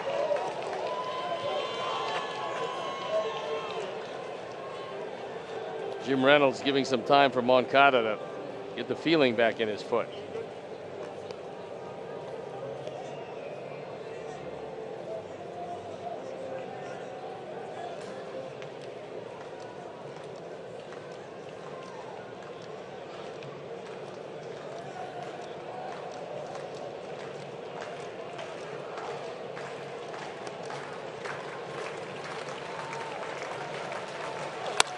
Moncada hits it well, center field, but right at Kepler.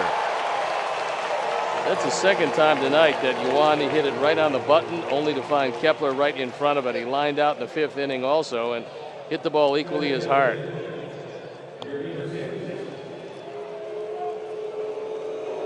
Mercedes getting booed more after the Twins threw at him earlier than he did at the beginning of the game. Well, you know what he's thinking right here, and that is until he gets 2 strikes, he's thinking about hitting the ball out of the ballpark.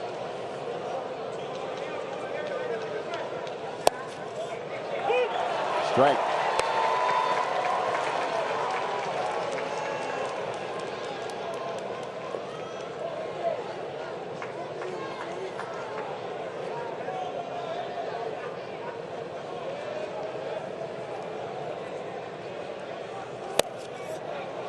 No, out. 1 ball, 1 strike.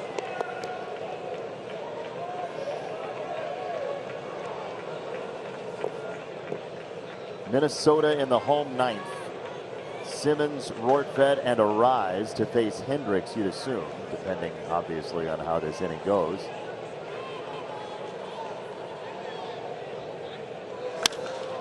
Mercedes unloads on a ball foul. If you're just joining us and you missed the last couple of days, this was last night. 3-0 pitch. Astudillo gives up a tater. Does not like it very much. Mercedes gets thrown at. Duffy is ejected for that. Rocco Baldelli is ejected for that. And now Mercedes with Tim Anderson celebrating the ejections. Rifles a ball foul left-hand side. It has been an eventful 24 hours for number 73 in a White Sox jersey. Yermin Mercedes, who has vowed to remain Yermin Mercedes.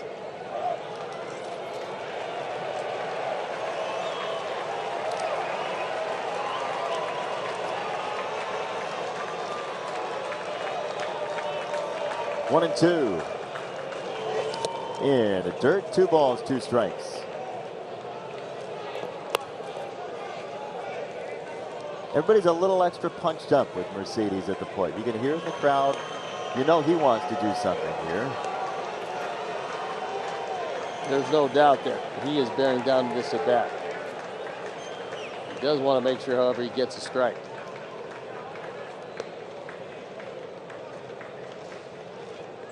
Two and 2. Mercedes clips it foul off his own body. That was not a strike, but he stayed alive. That was a really good piece of hitting because once he had committed, that's a tough ball to foul off.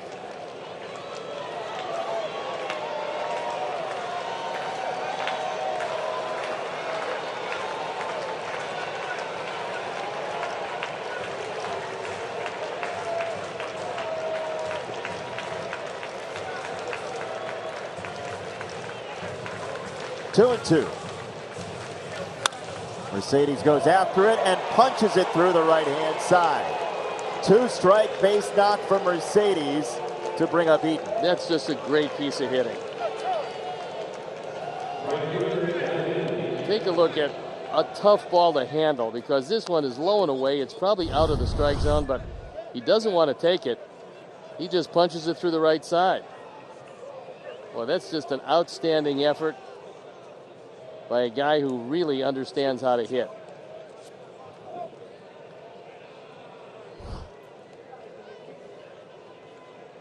He's got a walk on 3 and 2, a single on 1 and 2, and a single on 2 and 2. And here is Eaton to face Rogers. That's called a ball, and Adam caught a break. He wants to get in a situation where Rogers has to throw him a fastball. Because that slider lefty to lefty is pretty tough to handle.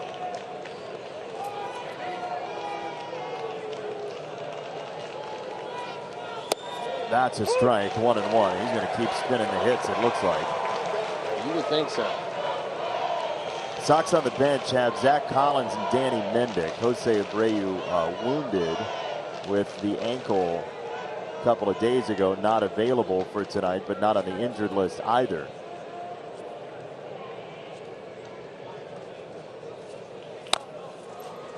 Chopper foul, fastball up, and you'd have to imagine this could be a slider again.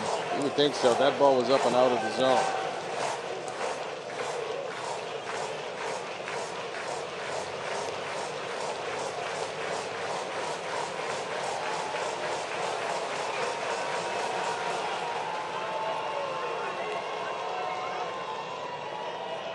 Rain still coming down, a dreary night in Minnesota.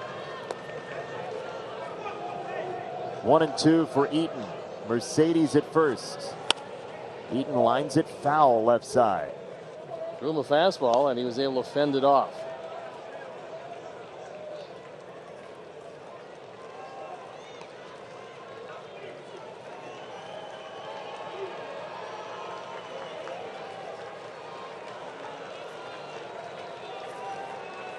Rogers got his sign quickly.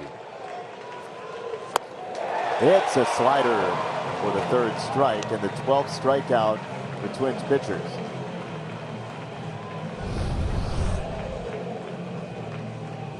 Lefty, lefty. Not a pitch you want to see. So now it's up to Yasmani Grandal, who's homered tonight, walked twice, and flied out to right.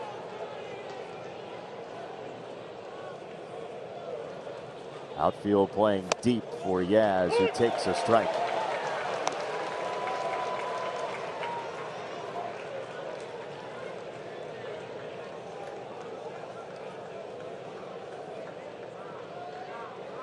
There's the Twins outfield. Playing in a no double set.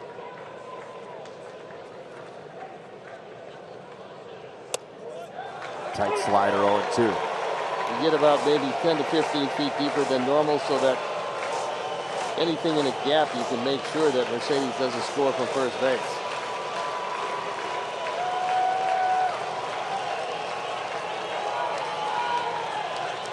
Big North Stars fan. 0-2. In the dirt, 1 ball and 2 strikes. Rortvedt has done a nice job of blocking anything down. There hasn't been much of anything get by him.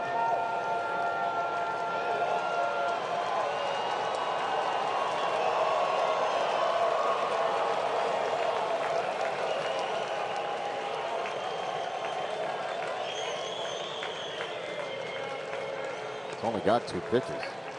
He's shaking off everything though. Yaz goes up to send it foul.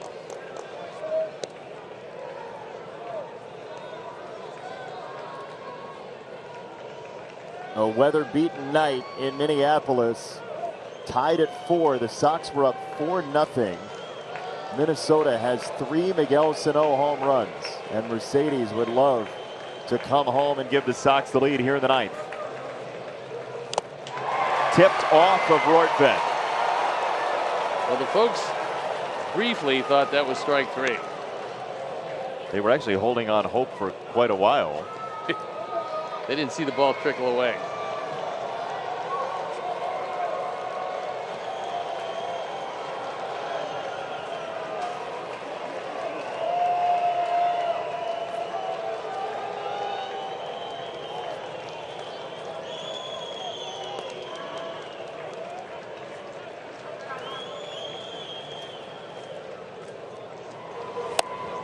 Off the plate, 2 balls, 2 strikes. Good trip to the plate for Grandal so far, 2-2. It's Rogers against the world because nobody up in the pen for the Twins. Andrew Vaughn in the on-deck circle.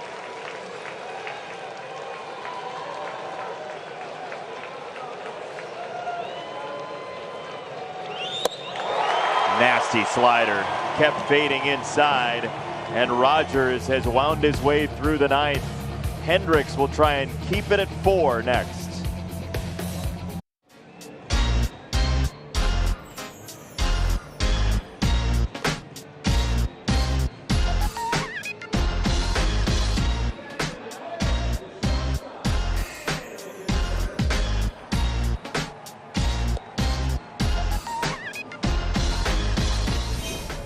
A lively night at the ballpark, and color me a little surprised. Darren Bummer is going to remain on the mound for the Sox here in a tie ball game at 4 after allowing the 2-run homer in the 8th. Well, I think what Tony's thinking about is you got Simmons coming up. You can get by him, and there's always a chance he's going to bunt. But then you have the left-handers, 2 of them, Rortvedt and Arise, before Donaldson.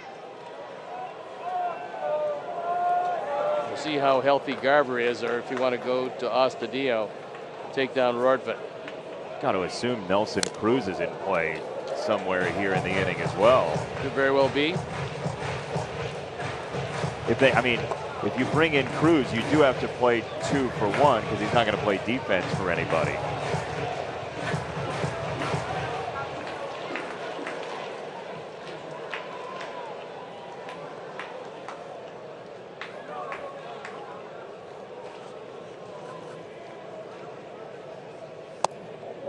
Ball and a strike on Andrelton Simmons in the ninth. Sox are hoping to push it to extra innings at Target Field tonight. Twins bullpen is the only one moving. Looks like Alcala. They don't have a whole lot of guys left out there. Nope.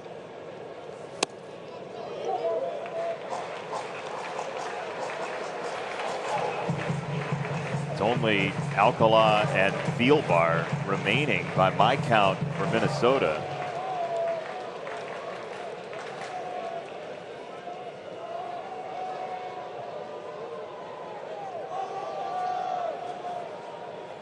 Two and 1 for Simmons. That's low.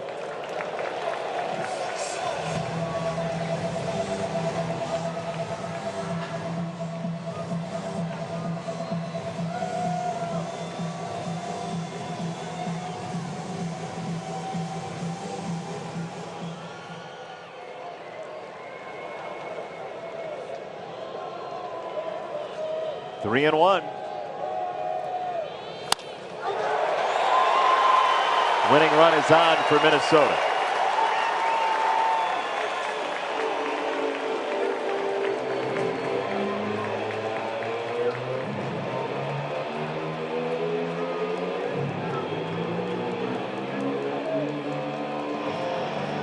There he comes.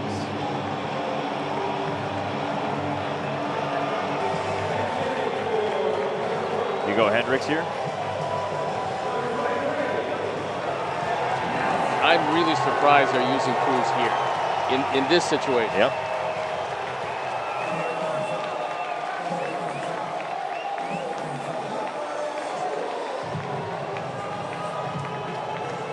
So Cruz will bat. And Grandal goes out to the mound. Now, unless Tony La Russa is holding Hendricks back for the Sox to take the lead in extra innings, I know you have a rise after Cruz here with a left-hander after that, but Nelson Cruz is the big batter of the ball game. Well, this is exactly what Rocco Baldelli was waiting for when he didn't start Cruz tonight. He was waiting to put him in this situation. And that's why I'm surprised they use him here, because then it allows Tony to go out and get Hendricks. So Aaron Bummer will take a seat. Hendricks will come in. And now it's two of the best going head-to-head, Hendricks against Cruz. That's when we come back.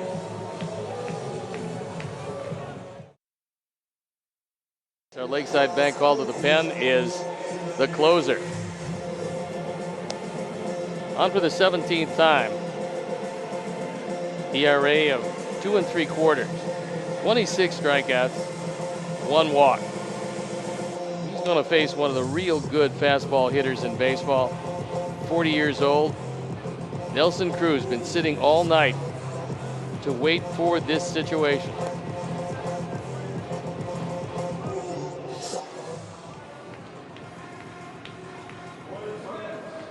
Cruz hits ground balls, but when he hits them very hard. And so the question is, can you coerce a double play if you're Liam Hendricks, who's had mostly success against him in his career? Well, when Cruz has hit ground balls against our ball club this year, more times than not, they're usually to Tim's left, not Tim's right. He's playing kind of a straightaway shortstop. Infield looking for 2.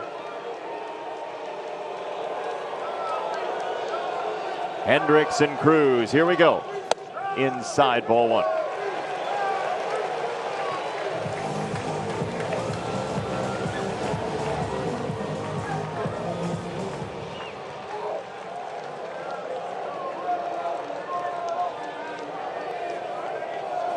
Liam hunting a double play ball. There's a chopper. Moncada at third, charges with time and gets the out at first base. So now Luis Arraez will bat. A very dangerous, good contact hitter with the winning run at second base. So the question here, knowing you're not going to fan Arraez, you got first base open, you want to be careful with him. Well, Donaldson doesn't run well, and he represents an opportunity to turn a pair. But first things first, let's see what they want to do with Arraez. Once again, a nice play by Moncada, who's had a very, very good night. Here is the intentional walk, Steve. They're putting him on first. And thinking about Donaldson and that double play ground ball. Josh Donaldson is a very accomplished hitter. However, he does hit a lot of ground balls. About half of his batted balls are ground balls.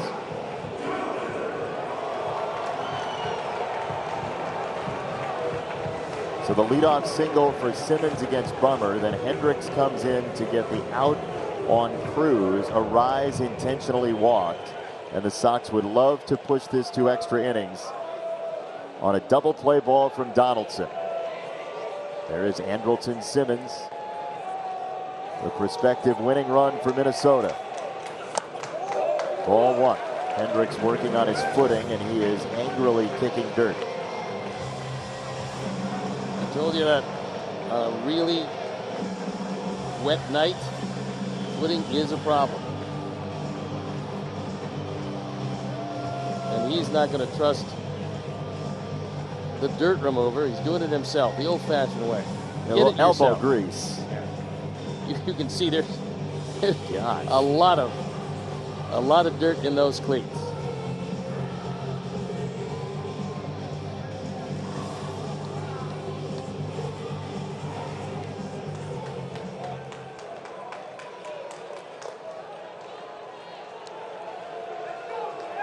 Donaldson, 2 on, 1 out.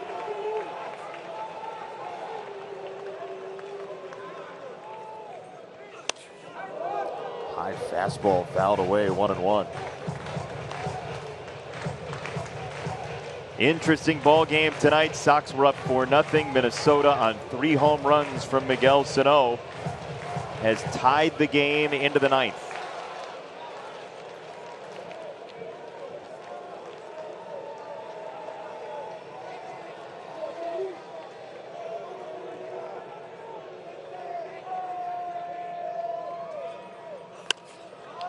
Went after a high fastball, 1-2. So considering what we've seen so far, what are you doing here if you're Hendricks?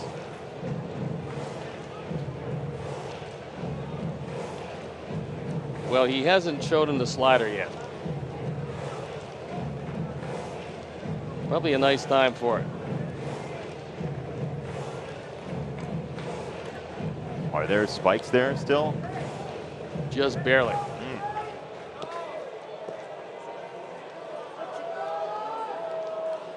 Former MVP 6 years ago, Josh Donaldson.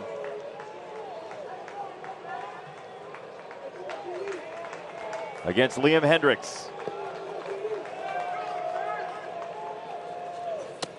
There is the slider. 2 balls, 2 strikes.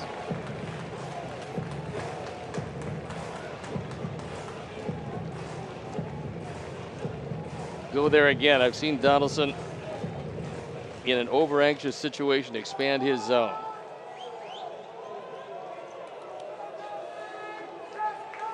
And if the slider's in a good spot, if it is in a good spot, best case scenario is that ground ball in the infield.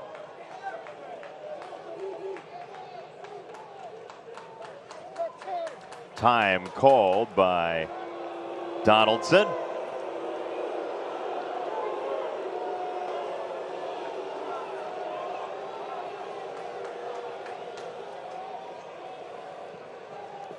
Hendricks still kicking out the dirt from that boggy mound after the rain in Minneapolis. 2-2. Oh, in the dirt. 3 balls, 2 strikes. Grandal knocks it down. Liam's really fighting the terrain out there. It's not really good. And he's spinning sliders. I mean, he's not getting him close. So you got to go back to the fastball.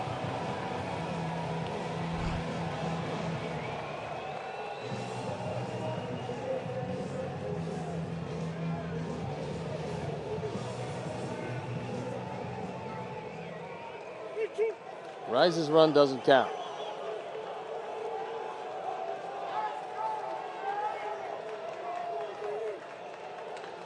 Hendricks still trying to feel for grip.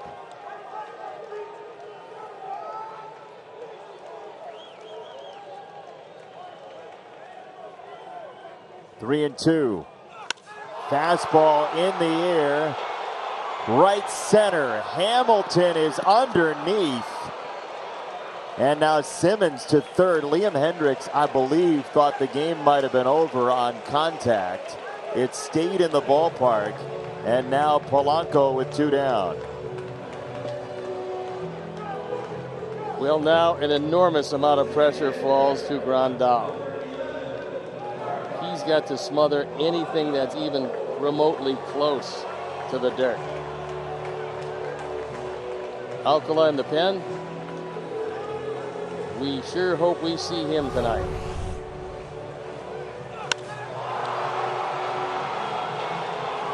I think Hendricks.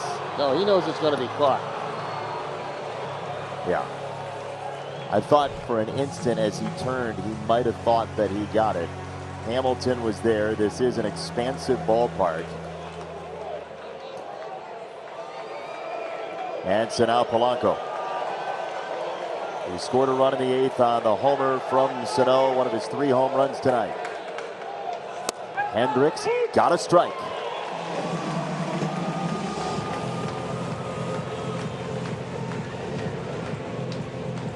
Final out of the 9th for the Sox in case as Arise gets to second to stay out of the force play. Final out for the Sox was Grandal, so he would be at second base to start the 10th inning. If there is one. Hendricks hopes so.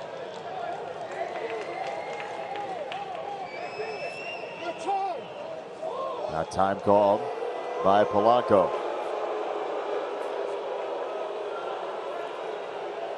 The only problem with Liam taking that walk back is he stepped on the grass. That means that he's got more moisture on his cleats to get more dirt as he goes to the mound. Footing is treacherous anyway. Simmons at third, the 0-1. Checked his swing, didn't go. Ball and a strike.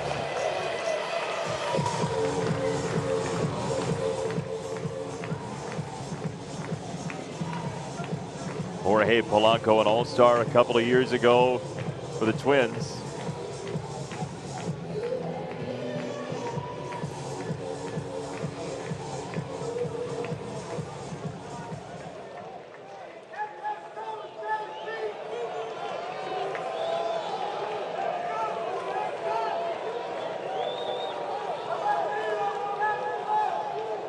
One.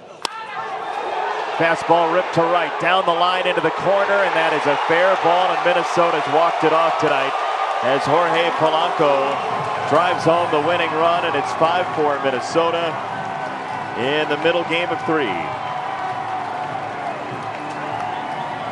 The Sox did not have 1-1-2-3 inning tonight offensively. They had an opportunity just about each and every inning and could not get it done.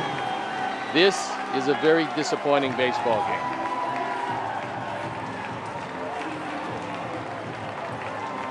Polanco the hero. And the Twins, for the first time this year, have beaten the Sox, and it's a fastball right down the middle.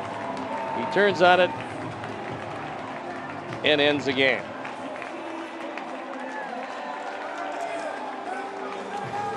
Well, tomorrow becomes even more important because you'd rather stop this bubbling rally for Minnesota before it really gets any traction, and we'll do it at 12:10 tomorrow. Let's take a look at the upcoming schedule presented by Volkswagen.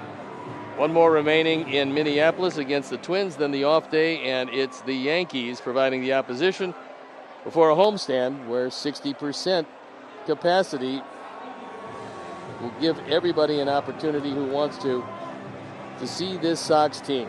It's the Cardinals and the Orioles. So, see you tomorrow, huh?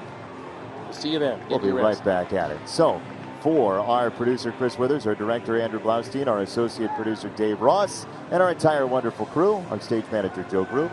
He's Steve Stone, I'm Jason Benetti. Farewell as the Sox fall to the Twins today, and now to the Subaru White Sox postgame live set. Frank Thomas, Ozzie Guillen, Chuck Garfien. Guys.